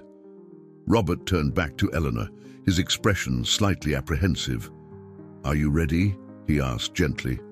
Eleanor hesitated, then nodded. "As ready as I'll ever be."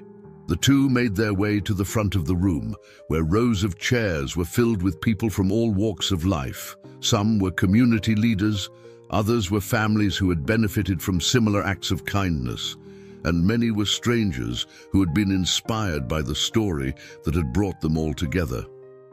As the room quieted, Robert stepped forward to address the crowd. "Ladies and gentlemen," he began, his voice steady, "thank you for being here today. This foundation is more than an organization. It's a testament to the power of generosity, humility, and quiet heroism. It's named for two extraordinary women, my mother, Martha Kensington, whose unwavering compassion shaped my understanding of the world, and Mrs. Eleanor Mayfield, whose selfless act gave my mother a second chance at life." He paused, his gaze sweeping the room before settling on Eleanor. Mrs. Mayfield never sought recognition, and yet her story has touched countless lives. Today, we honor not only her, but all those who give without expecting anything in return. The audience erupted into applause, their faces alight with admiration. Eleanor, seated near the front, felt her cheeks flush as she looked down at her hands, unsure of how to respond. She had agreed to attend, but had not expected to be the focus of so much attention. As the applause quieted, Robert continued, "This foundation will support those who, like Mrs. Mayfield, have given of themselves to help others. It will provide resources, recognition, and community for those whose sacrifices often go unnoticed. We hope to inspire a ripple effect of kindness that extends far beyond this room." The event proceeded with a series of speeches, each one highlighting the stories of individuals whose lives had been shaped by acts of selflessness. Eleanor listened intently, her initial discomfort giving way to a sense of quiet pride. These were stories she could relate to, lives that mirrored her own in ways she had not anticipated. At the end of the program, Robert approached her again. "Would you be willing to say a few words?" he asked, his tone gentle. Eleanor hesitated, the weight of the request pressing on her. But as she looked around the room, at the faces of people who had been moved by her story, she felt a stirring of something deeper, an obligation, perhaps, to speak for those who had no voice. She stood slowly, the room falling silent as she made her way to the podium. She gripped the edges of the lectern, her hands steady despite the flutter of nerves in her chest. "Thank you," she began, her voice calm but firm.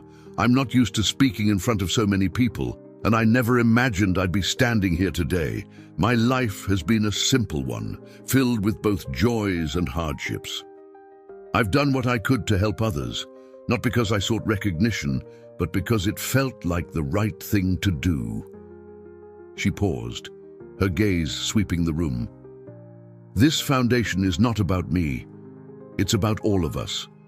The small acts of kindness, the sacrifices made in quiet corners of the world, and the belief that we are all connected. If my story has inspired even one person to see the value in helping another, then it has been worth it." The room erupted into applause once more, but Eleanor remained composed. She stepped down from the podium and returned to her seat, her heart lighter than it had been in weeks. For the first time, she felt a sense of belonging, not as a symbol, but as part of a larger community bound by shared values. As the event concluded, Eleanor and Robert shared a quiet moment near the back of the room. "You spoke beautifully," he said, his voice filled with genuine admiration. "Thank you," Eleanor replied, her tone softer than before. "And thank you for making this possible." In that moment, they both understood that the foundation was not just a tribute to the past, but a promise for the future, a commitment to honor the sacrifices of those who had come before and to inspire those who would follow. The evening of the foundation's launch lingered in Eleanor's mind long after she returned to her modest apartment. The applause, the faces of strangers filled with gratitude, and even her own words at the podium seemed distant, like fragments of someone else's life. She placed the program from the event on the corner of her table, staring at it as though it might dissolve into the air. The experience had been overwhelming, and yet, for the first time in a long while, she felt as though her life had touched something larger than herself. In the days that followed, Eleanor returned to her quiet routine. The streets she swept felt unchanged, though she noticed the occasional nod of recognition from passers-by. Some smiled warmly, others stopped briefly to offer kind words. But Eleanor kept her replies brief, her humility guarding her from their praise. She wasn't sure what to make of this new chapter in her life, and she clung to the simplicity of her work as an anchor. Meanwhile, Robert Kensington found himself grappling with emotions he hadn't anticipated. The success of the foundation's launch brought a flood of attention, not just to Eleanor's story, but to his role in creating an organization that honored his mother's legacy. Newspapers and online outlets praised his transformation, painting him as a man who had turned from self-interest to philanthropy. Yet, Robert felt an unease that no amount of accolades could ease. He couldn't shake the feeling that his efforts, while sincere, were incomplete. It was a late afternoon when Robert made his way to Eleanor's apartment, unannounced. The sky was overcast, the air thick with the promise of snow, as he climbed the narrow staircase to her door. He knocked twice, his hand hesitating before the second rap. From inside, he heard the faint sound of shuffling, followed by the click of the lock. When Eleanor opened the door, her expression was one of mild surprise. "Mr. Kensington," she said, her voice calm but tinged with curiosity. "What brings you here?" "I wanted to see you," Robert replied, his tone quieter than usual. "May I come in?" Eleanor stepped aside, motioning for him to enter. The apartment was as modest as he remembered, its warmth coming not from any extravagance, but from the careful way it was kept, a home that reflected the woman who lived in it. "Please, sit," Eleanor said, gesturing to the small chair across from hers. She poured 2 cups of tea without asking, setting one before Robert as she sat down. "What's on your mind?" Robert stared into the steaming cup for a moment before speaking. "The foundation's launch, it went well, better than I could have hoped, but something about it has been troubling me." Eleanor tilted her head slightly, her gaze steady. "And what is that?" "It's this idea that I've somehow redeemed myself," Robert admitted, his voice tinged with frustration. "People keep telling me how much I've changed, how much good I'm doing now. But I still feel as though I've failed my mother, and maybe even failed you." Eleanor set her cup down carefully. "Why do you feel that way?" Robert hesitated, searching for the right words. "Because I waited too long. I spent years dismissing my mother's values, focusing on success and ignoring what truly mattered. And when it comes to you, Mrs. Mayfield, I didn't treat you with the respect you deserved, not at first." Eleanor regarded him thoughtfully, her expression softening. "We all have regrets, Mr. Kensington," she said quietly. "But regrets are only useful if they teach us something. What matters is what you do with the time you have now." Her words hung in the air, their simplicity striking Robert in a way that no grand speech ever had. He nodded slowly, his shoulders easing as though a weight had shifted. "You're right," he said. "I suppose I've been too focused on what I can't change, instead of what I can." For a moment, they sat in silence, the faint sound of the wind outside filling the room. Then Eleanor spoke again, her voice softer. Your mother was a kind woman. She believed in you, even when you didn't see it. She always said that people find their way back when they're ready." Robert's throat tightened at her words. "I hope I'm finally finding mine," he said. Eleanor offered a faint smile, her eyes glimmering with something between understanding and forgiveness. It's never too late to do the right thing. As the evening light faded, Robert rose to leave. He paused at the door, turning back to face Eleanor. "Thank you, Mrs. Mayfield, for everything." Eleanor nodded, her voice steady as she replied, "Take care, Mr. Kensington." As the door closed behind him, Eleanor felt a quiet sense of peace settle over her. For all the upheaval of recent weeks, she saw in Robert's visit a glimmer of hope, not just for him, but for the work they had begun together. The foundation, she realized, was not simply a tribute to the past, but a way forward, a bridge between what had been and what could be.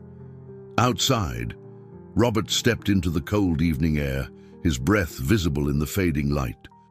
For the first time in years, he felt a sense of purpose that went beyond ambition or reputation. He didn't know if he could ever fully make amends for his past, but he knew he had to try, and that, perhaps, was enough. The weeks following Robert's visit passed in a quiet rhythm for Eleanor Mayfield. Winter deepened, draping the streets in a blanket of frost, while the foundation began to take root in the community it sought to serve. Eleanor found herself both drawn to and wary of this new chapter in her life. The foundation had already begun offering aid to those in need, and its name, bearing both hers and Martha Kensington's, was spoken with admiration. Yet, Eleanor still grappled with the attention it brought, her instinct to retreat warring with a growing sense of responsibility. One cold morning, as she swept the streets near the hospital where Martha had once been treated, Eleanor paused to catch her breath. The brisk air stung her lungs, and she leaned against her broom for support. Across the street, she noticed a small group gathered around a young woman who was speaking animatedly to the crowd. Curious, Eleanor crossed the road, pulling her scarf tighter around her neck. The woman was handing out flyers for the foundation, her enthusiasm evident in her bright smile and warm gestures. "This foundation is about celebrating the quiet heroes among us," the woman said, her voice carrying over the murmurs of the crowd. "People like Mrs. Mayfield, who remind us that acts of kindness can change lives." Hearing her name, Eleanor felt a flush of discomfort, but stayed hidden at the edge of the crowd. She watched as the woman distributed the flyers, the crowd dispersing with murmurs of appreciation. Once they were gone, Eleanor approached cautiously. "You're doing important work," she said quietly. The young woman turned, startled at first, then broke into a wide smile. "Mrs. Mayfield, it's an honor to meet you." She extended a hand which Eleanor shook hesitantly. "I'm Lily. I work with the foundation. Mr. Kensington speaks of you often." Eleanor nodded, her expression reserved. "Does he now?" "Yes," Lily replied earnestly. "He says you're the heart of this whole effort." The sincerity in Lily's voice softened Eleanor's guarded demeanor. "It's good to see the foundation reaching people," she said. "That's what matters." Lily nodded, her admiration evident. "You've inspired so many, Mrs. Mayfield." "I hope you know that," Eleanor offered a faint smile, though the weight of Lily's words stayed with her as she walked home. That evening, as she sat by her small table, she found herself staring at the photograph of herself and Martha once again. The memory of their bond felt sharper now, more present, as if Martha's absence was something Eleanor was only now beginning to fully feel. It was with these thoughts that she wrote a letter to Robert Kensington. The act felt old-fashioned, but it allowed her to express herself in a way she struggled to do face to face. She chose her words carefully, her handwriting steady despite the weight of what she wished to say.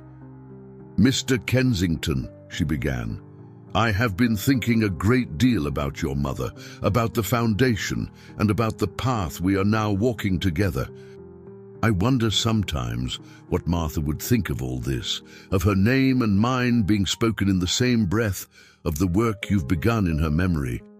I believe she would be proud of you, not because of the attention you've received, but because of the sincerity with which you've approached this mission. For myself, I feel both humbled and uneasy about the recognition. My life has been one of quiet labor, and I never sought the spotlight. Yet seeing the lives that this foundation is already touching, I'm beginning to understand that sometimes our stories are not entirely our own to keep. If sharing my story can help others, then perhaps it is worth the discomfort it brings. Thank you for including me in this work. It has given me much to reflect upon, and though the future remains uncertain, I feel a small measure of hope for what we might accomplish together. She sealed the letter and delivered it to the foundation's office the next morning, leaving it with a receptionist before returning to her sweeping. The simple act of putting her thoughts into words brought Eleanor a sense of peace, though she couldn't shake the feeling that her story was far from over. When Robert read her letter later that day, he felt a mix of gratitude and humility.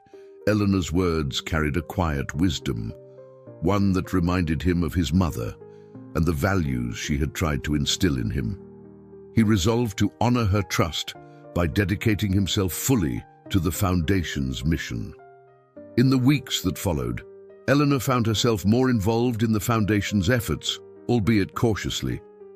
She visited the community center where families gathered to receive aid, spoke with volunteers about their work, and even offered her own insights on how to reach those most in need. Each step was small but significant, and with every interaction, she felt a growing sense of purpose. For Robert, these moments of collaboration deepened his understanding of what it meant to truly serve others. He saw in Eleanor a quiet strength that inspired everyone around her, and he began to realize that his own transformation was only just beginning. Together, they were building something that extended far beyond themselves, a testament to the enduring power of kindness, humility, and connection. As winter stretched on, the Foundation became a beacon of hope for those it served. And while Eleanor still struggled with the attention her story brought, she began to see the ways in which it could inspire others to act, to give, and to believe in the goodness that still existed in the world. It was not the life she had imagined for herself, but it was a life that, in its own way, felt meaningful. The early days of spring brought a subtle change to the city, the grey skies softening as buds began to appear on the trees. For Eleanor Mayfield, the shift in season mirrored the slow, quiet transformation she felt within herself. Her once solitary life was now interwoven with the work of the Foundation. Though she still cherished her independence, she had come to see the value in working alongside others, in lending her voice to a cause that reached far beyond her own experiences. Eleanor's mornings remained unchanged. She swept the streets with the same diligence she always had, her broom cutting clean lines across the sidewalk. But now, her afternoons often brought her to the community center, where the Foundation was headquartered. She would sit with volunteers, listening to their stories and offering advice, her presence lending an air of quiet authority. Though she spoke little, her words carried weight, and those around her often found themselves inspired by her calm strength. Robert Kensington had also found a new rhythm to his life, one that revolved less around boardrooms and more around the Foundation's efforts. He had taken to visiting shelters and community centers, speaking with those who benefited from the Foundation's work. These visits humbled him, grounding his lofty ambitions in the realities of the people he sought to help. Yet, even as he threw himself into this new role, he felt the lingering pull of his past, a life spent in pursuit of wealth and power that now felt hollow. One afternoon, As Eleanor sat in the Foundation's modest office reviewing applications for aid, Robert entered the room carrying a stack of letters. He placed them on the desk with a quiet sigh before taking the seat across from her. "Another round of thank you letters," he said, his tone tinged with weariness. "It's heartening, but also overwhelming at times." Eleanor glanced at the pile, her expression thoughtful. "Gratitude can be as heavy as any burden," she replied, "but it's also a reminder of the good this work is doing." Robert nodded, leaning back in his chair. "Do you ever feel inadequate? Like no matter what we do, it's never enough?" Eleanor set her pen down, meeting his gaze. "Often," she admitted, "but I remind myself that small acts can have great ripples. We can't change the world all at once, but we can change it for someone." Her words lingered in the room, a quiet wisdom that struck Robert deeply. He had come to admire Eleanor not just for her sacrifices, but for her unshakable resolve, her ability to see meaning in the smallest gestures. It was a perspective he had spent much of his life missing. As the two continued their work, a knock at the door interrupted the silence. It was Lily, the young woman who had been distributing flyers for the Foundation. Her usual bright demeanor was tempered by urgency. "Mr. Kensington, Mrs. Mayfield," she said, stepping into the room. "There's a situation at one of the shelters we support. A family's been evicted, and they have nowhere to go." "I thought you'd want to know." Eleanor rose immediately, her broom forgotten in the corner. "Where are they now?" "At the shelter," Lily replied, "but they can only stay for the night. The parents are desperate. They've got 2 young children." Eleanor turned to Robert, her expression firm. "We should go." Without hesitation, Robert grabbed his coat, following Eleanor and Lily out the door. The shelter was only a few blocks away, a small, weathered building that bore the marks of years of service. Inside, the atmosphere was tense but quiet, the voices of volunteers mingling with the soft cries of a child. Eleanor approached the family, her movements deliberate but gentle. The mother, a young woman with tired eyes, clutched a baby in her arms, while the father sat beside her, his shoulders hunched in defeat. "I'm Eleanor," she said softly, kneeling to meet their gaze. "I heard about your situation. How can we help?" The mother's voice trembled as she spoke. "We've lost everything. My husband's hours were cut at work, and we couldn't keep up with the rent. We just need somewhere safe to stay until we can get back on our feet." Robert, standing just behind Eleanor, stepped forward. "The Foundation can help with temporary housing," he said firmly. "We'll make sure you're not out on the street." The relief on the couple's faces was immediate, their gratitude spilling out in quiet sobs. As Eleanor sat with them, listening to their story, Robert spoke with the shelter director, arranging for funds to secure temporary accommodations for the family. By the time they left, a plan was in place, and the family's future felt a little less uncertain. As they walked back to the office, Eleanor and Robert were quiet, the weight of the encounter settling over them. It wasn't until they reached the Foundation's door that Eleanor spoke. "This is why the work matters," she said simply. "Not for the recognition, not for the praise, but for moments like that." Robert nodded, his expression reflective. "It's humbling," he admitted, "to realize how much we take for granted and how much we can do with so little." That evening, as Eleanor returned to her apartment, she felt a quiet sense of fulfillment. The day had been long, but it had reminded her of the strength that lay in small acts of compassion. For all the challenges this new chapter had brought, she could see now that her story, her life, had a purpose beyond what she had ever imagined. The chill of early spring lingered in the air as Eleanor Mayfield stood at the edge of the park, gazing at the modest stage that had been erected for the official opening of the Kensington Mayfield Initiative's permanent headquarters. The Foundation, having grown swiftly in its early months, had reached a milestone, a physical space from which it could serve those in need with greater efficiency and reach. Eleanor's name, etched in stone alongside Martha Kensington's, adorned the entryway, a tribute to the two women whose sacrifices and values had inspired the effort. Eleanor was reluctant to attend. The ceremony felt far removed from the quiet acts of kindness that had defined her life, but Robert Kensington had insisted, "This is your work as much as it is anyone's," he had told her. "You belong here." Now, as Eleanor watched the crowd gather, she felt the familiar pull of unease. People she had never met approached her with smiles and kind words, praising her for her bravery and selflessness. She nodded politely, offering only the briefest of replies. For all her humility, Eleanor could not help but wonder if the attention she received diminished the purpose of the foundation. Her story, while meaningful, was only a piece of something much larger. The program began with a speech from Robert Toole, his voice steady as he addressed the audience. He spoke of the foundation's mission, the lives it had already touched, and the vision for its future. His words carried a sincerity that surprised even Eleanor, who had once doubted his motives. She could see now that the man standing before the crowd had changed.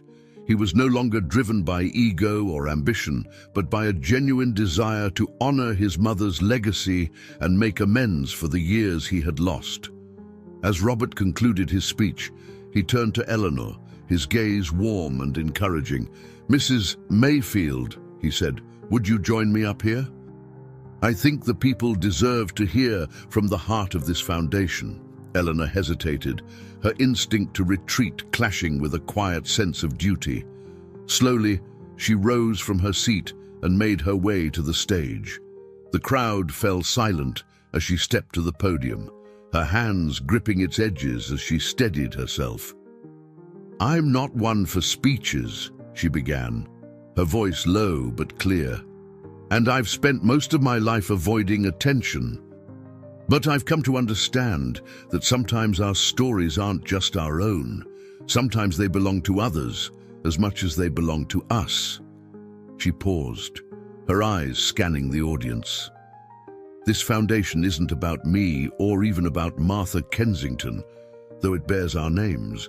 It's about all of you, the volunteers who give their time, the donors who believe in this work, and the people we aim to help. It's about reminding each other that kindness, no matter how small, can change the world." The audience erupted in applause, but Eleanor barely heard it. Her mind was elsewhere, recalling the many lives that had intersected with her own over the years. The strangers she had helped in silence, the friendships she had cherished, and the moments of connection that had shaped her. She stepped back from the podium, nodding briefly to Robert as she returned to her seat. The ceremony continued with music and the unveiling of the foundation's plaque, the crowd's energy warm and celebratory. Yet, for Eleanor, the day's significance lay not in the formalities, but in the quiet moments she shared with those around her. A young mother approached her, holding the hand of a child who looked up at Eleanor with wide, curious eyes. "Thank you," the woman said simply, her voice filled with emotion. "For everything you've done."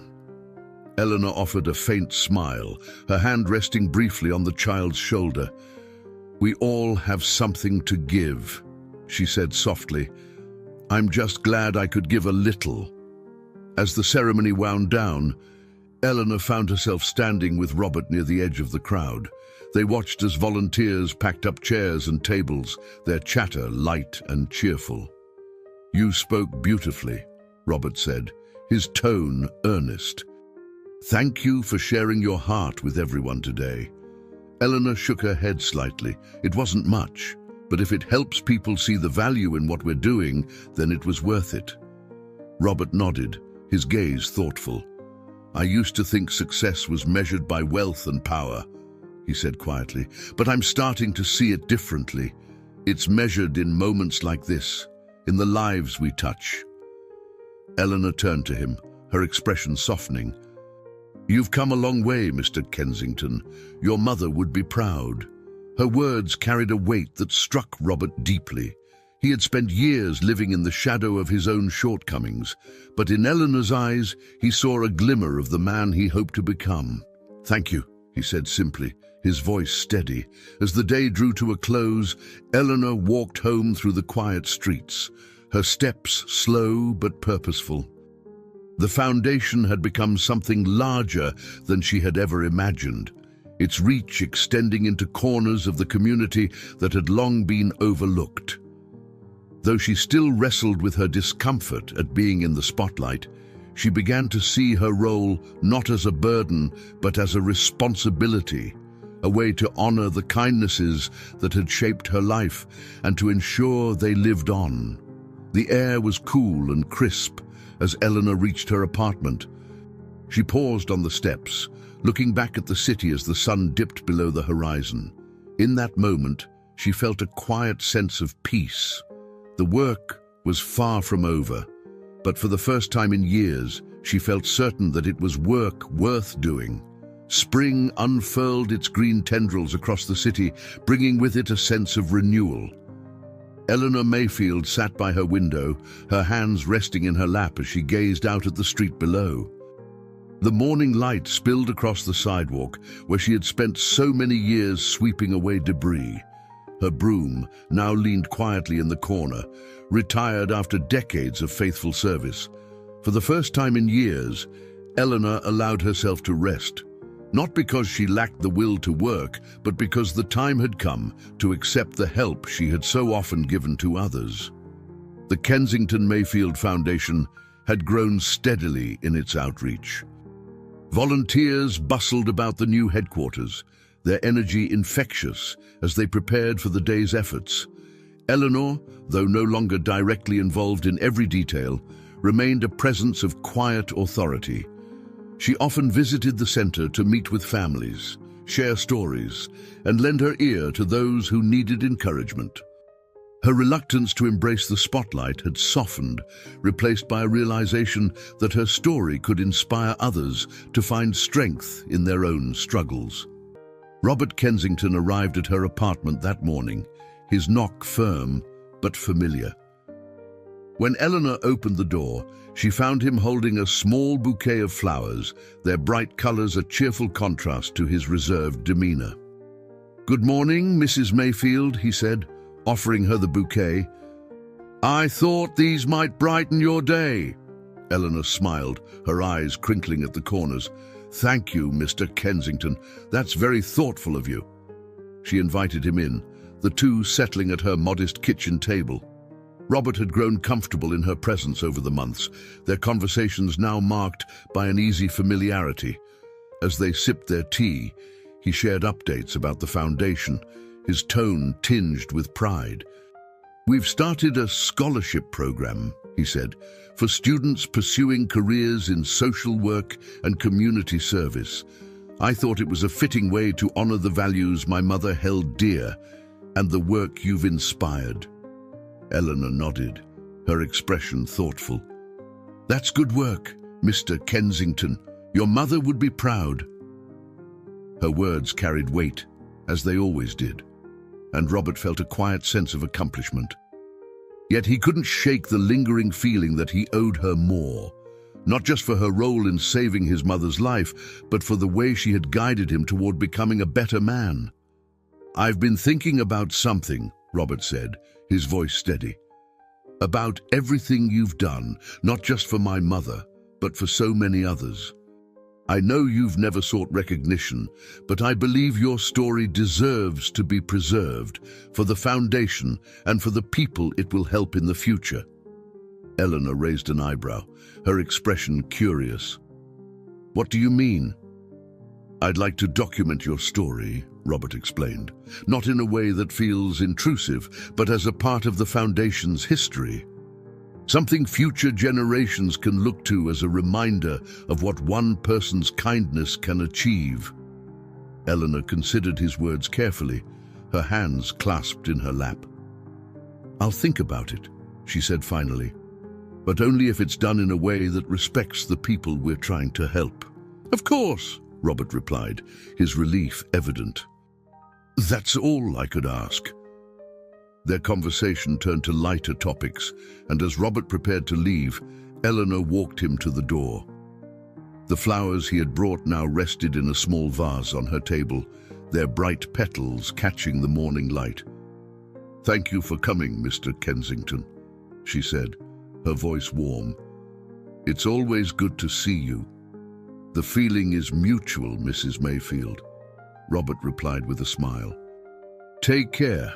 As he walked down the steps, Eleanor watched him go, her heart filled with a quiet pride.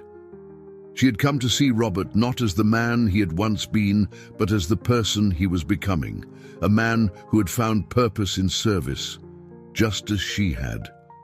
That afternoon, Eleanor ventured to the community center, where a group of children were gathered for an art workshop sponsored by the foundation. She moved quietly among them, her presence calming as she admired their work. One child, a boy no older than 8, held up a drawing of a sweeping broom surrounded by flowers. "It's for you," he said shyly, "because you always help people." Eleanor knelt to meet his gaze, her eyes soft with emotion. "Thank you," she said gently. "It's beautiful." The child's words stayed with her as she returned home, her steps slow but purposeful. The foundation had become more than a tribute to her and Martha Kensington. It was a living testament to the power of kindness, a beacon for those who sought hope in difficult times. And though Eleanor's name was etched in stone, she understood that her true legacy lay in the lives she had touched and the example she had set. As the sun dipped below the horizon, casting a warm glow across the city, Eleanor sat by her window once more. The streets below were quiet, the bustle of the day giving way to the stillness of evening. In her heart, she felt a sense of peace, a peace born not of solitude, but of connection, of knowing that her life had mattered in ways she could never have imagined. Eleanor Mayfield's days unfolded with a quiet rhythm that suited her. Though she had retired from her work sweeping the city streets, her mornings were still spent walking familiar routes.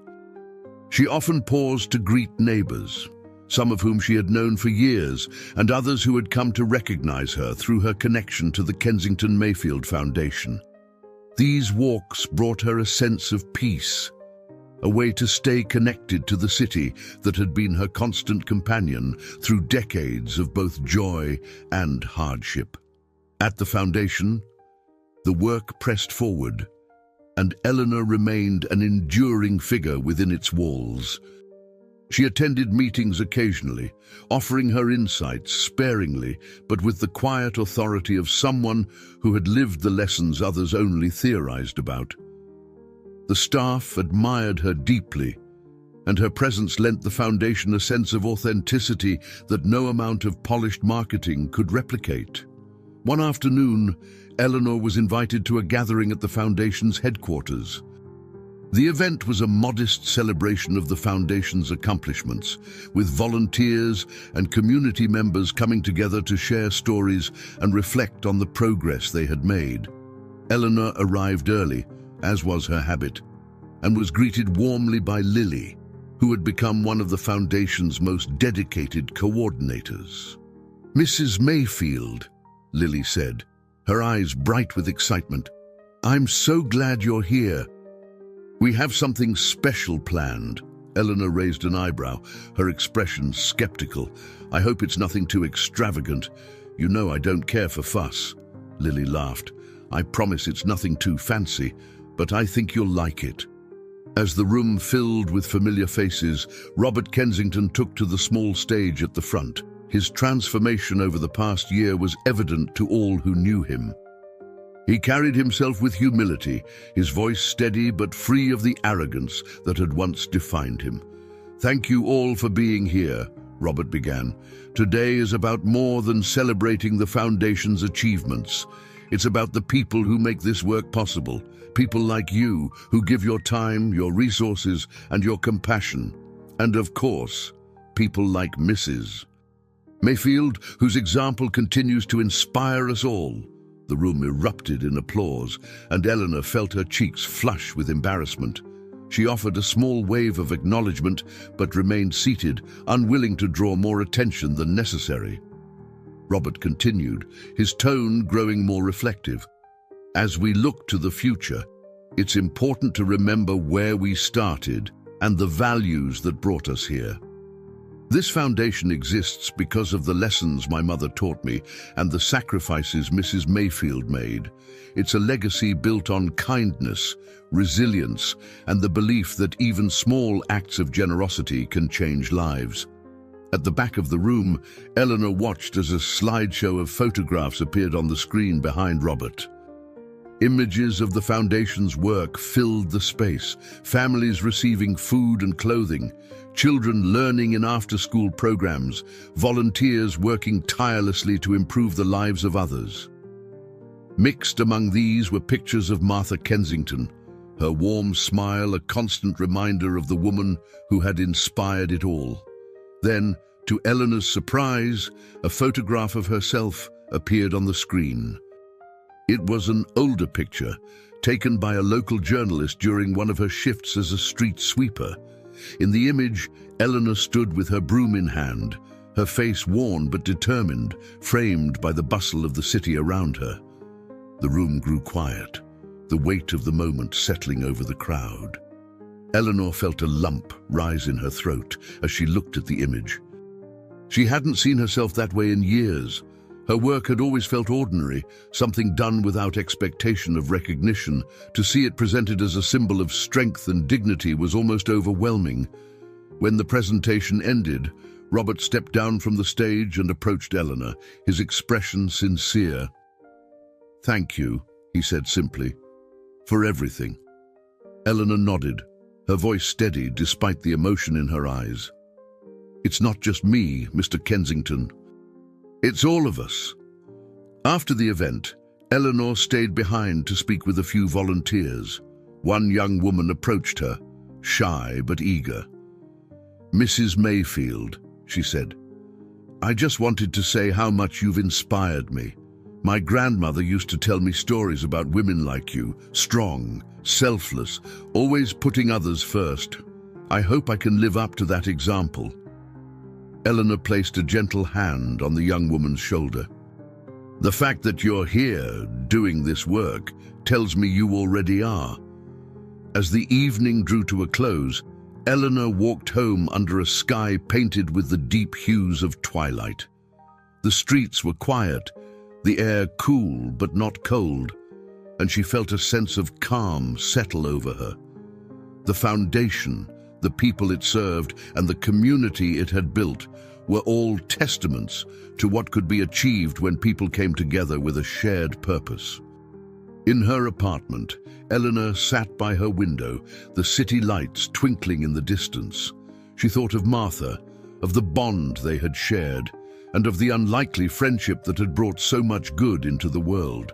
Her life had taken a path she could never have imagined, but as she reflected on the journey, she felt no regret, only gratitude. Eleanor Mayfield awoke early, the soft light of dawn streaming through her curtains. She sat at the edge of her bed for a moment, gazing at the photograph of her late son, Daniel, on the small nightstand. His youthful smile brought a familiar ache, one that time had softened but never erased. She traced her fingers over the frame, her mind wandering to memories of him and the life they had shared before loss had reshaped her world. Her days had become a blend of reflection and quiet action. Though she no longer swept the city streets, she remained a part of the community in her own unobtrusive way. The foundation had provided her with the means to live more comfortably, yet she refused to indulge in luxury. Her small apartment, modest and carefully kept, was enough. She found joy in simple things, a neighbor's greeting, the scent of fresh bread from the bakery down the block, the laughter of children playing in the park. That morning, Eleanor had an appointment at the foundation's headquarters. It wasn't an official meeting, but Robert Kensington had invited her to meet a group of volunteers and beneficiaries who wanted to express their gratitude. She hesitated at first, uncertain whether her presence would add value, but Robert had insisted. "We wouldn't be where we are without you, Mrs. Mayfield," he had said.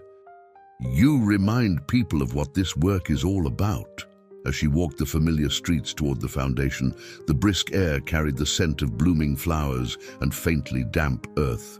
It was a season of renewal, and Eleanor couldn't help but feel its resonance in her own life. At the foundation, she was greeted warmly by Lily, who had become a dear friend over the months. "Mrs. Mayfield," Lily said, her face lighting up, "you're just in time." "Everyone's waiting in the main hall." Eleanor followed her, her steps measured but steady. Inside the hall, a small gathering of people, families, young professionals and older volunteers, stood in a semicircle. Their faces brightened as she entered, and for a moment, Eleanor felt the familiar pang of discomfort that came with being the center of attention. Yet, as she looked at the faces around her, she saw genuine gratitude and admiration, and her unease softened. One by one, individuals stepped forward to share their stories. A single mother spoke of the childcare program that had allowed her to return to work. A retired veteran described how the foundation had helped him find housing after years of instability. A teenager, clutching a certificate, tearfully thanked the foundation for the scholarship that would allow her to pursue her dream of becoming a teacher. Eleanor listened intently, her hands clasped in front of her. Each story reminded her of why the work mattered, not because of the recognition she had received, but because of the lives that had been changed. When it was her turn to speak, she took a deep breath and stepped forward.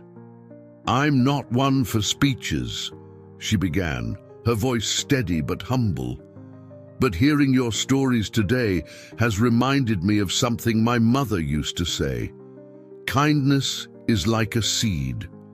You may not see it grow right away, but if you plant it, it will bloom." She paused, her gaze sweeping the room. "This foundation isn't about me or about the name it carries. It's about all of you, about the strength and resilience you've shown in the face of hardship. It's about the volunteers who give their time and the donors who believe in the work we're doing. Together, we're planting seeds that will grow into something beautiful." The room erupted in applause, but Eleanor remained composed, stepping back into the circle with a small smile. Lily squeezed her hand, her eyes shining with admiration. As the event wound down, Robert approached Eleanor, his expression thoughtful. "That was beautiful, Mrs. Mayfield. You have a way of speaking that reaches people." "I just spoke the truth," she replied simply. Robert nodded, his respect for her evident. "There's one more thing I wanted to show you before you leave."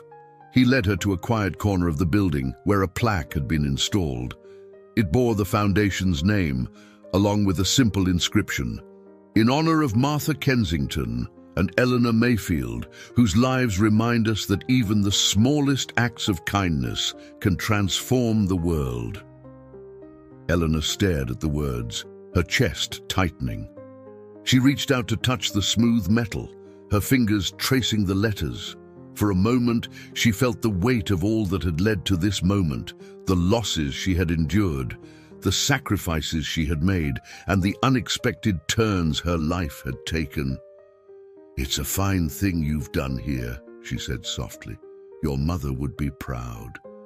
"And so would your son," Robert replied, his voice gentle. "You've built a legacy, Mrs. Mayfield, one that will endure." Eleanor nodded, her eyes glistening. "We've built it together." As she walked home that evening, the streets seemed quieter, the light softer. She carried with her a sense of peace, a recognition that her life, though marked by sorrow, had been filled with meaning. At her apartment, she sat by the window, the city lights twinkling like stars. In her heart, she felt a deep gratitude for the people who had touched her life, for the work she had been a part of, and for the promise of all that was still to come.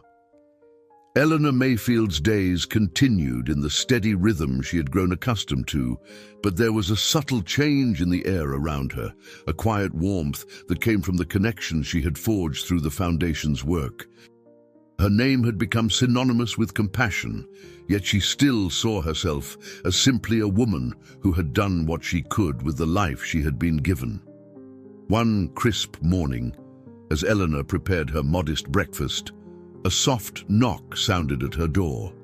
She opened it to find Lily standing there, holding an envelope in her hand. The young woman's face carried a mix of curiosity and reverence, as if she knew the contents of the envelope held something significant. "This came for you," Lily said, handing it over. "It was sent to the Foundation's office, but I thought you'd want to open it privately." Eleanor thanked her, inviting her in for tea, though her curiosity about the envelope was growing. Once Lily had left and the apartment was quiet again, Eleanor settled into her favorite chair by the window and carefully opened the envelope. Inside was a letter written in a delicate hand that made her pause. Attached to it was an old, creased photograph, one she recognized instantly. It was of her son, Daniel, as a young boy, standing beside Martha Kensington on a summer afternoon. Eleanor's breath caught as she traced the image with her fingers. She turned to the letter, her hands trembling slightly as she began to read. The letter was written by a woman named Clara, a distant relative of Martha's, who had recently come across some belongings while clearing out an old attic. Clara explained that she had found the photograph among a stack of letters Daniel had written as a child, addressed to Martha but never sent. She had thought it best to return them to Eleanor, believing they might hold some meaning for her. Eleanor set the photograph aside and unfolded one of the letters, her heart tightening as she recognized Daniel's boyish handwriting. The first line brought tears to her eyes. "Dear Mrs. Kensington, thank you for always being so kind to my mum. I know she works very hard, and it makes me happy that she has a friend like you." She read on, her tears falling freely now. Daniel's letters were filled with simple observations, a child's view of the world, but they carried a depth of love and gratitude that made her chest ache. He wrote about his school projects, the stories Eleanor had told him, and his dreams of growing up to help people in the way his mother did. One letter stood out, written not long before the accident that had taken Daniel's life. It was a promise, written in careful, deliberate words. "I will always try to be like you and Mrs. Kensington, Mom. You both show me how to be kind. When I grow up, I'll help people too." Eleanor sat for a long time, the letters spread across her lap, the photograph resting on the small table beside her. Her son's voice, so clear in his writing, seemed to echo in the quiet of the room. She thought of how much she had missed him, of the years that had passed without him, and of the ways his spirit had lived on in her work. Later that day, Eleanor brought the letters to the Foundation's office. She found Robert Kensington in his usual spot, poring over documents, his brow furrowed in concentration. He looked up as she entered, his face softening into a smile. "Mrs. Mayfield," he said warmly, "what brings you here?" Eleanor placed the letters and photograph on the desk in front of him. "These belong to Daniel," she said simply. "He wrote them to your mother."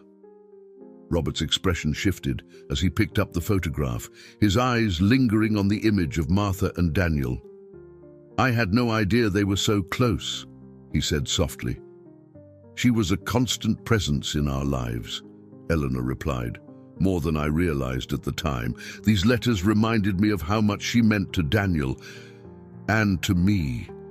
Robert set the photograph down carefully, his voice filled with reverence. "Your son had a beautiful spirit, Mrs. Mayfield. It's clear he inherited that from you."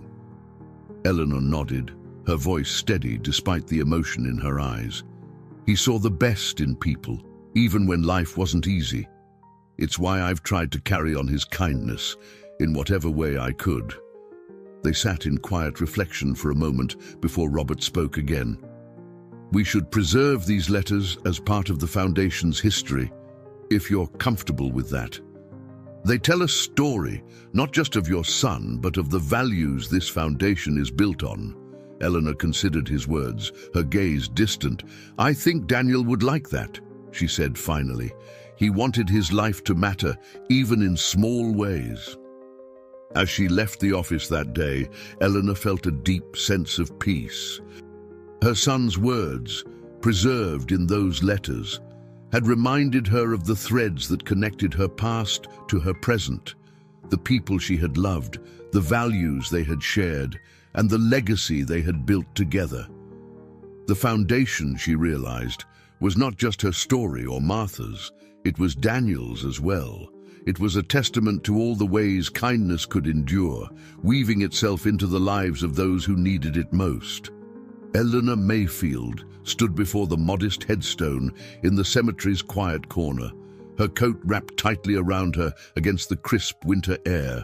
Snowflakes drifted lazily from the sky, gathering on the ground in a soft, unbroken sheet. Beside her stood Robert Kensington, a bouquet of white lilies in his hand.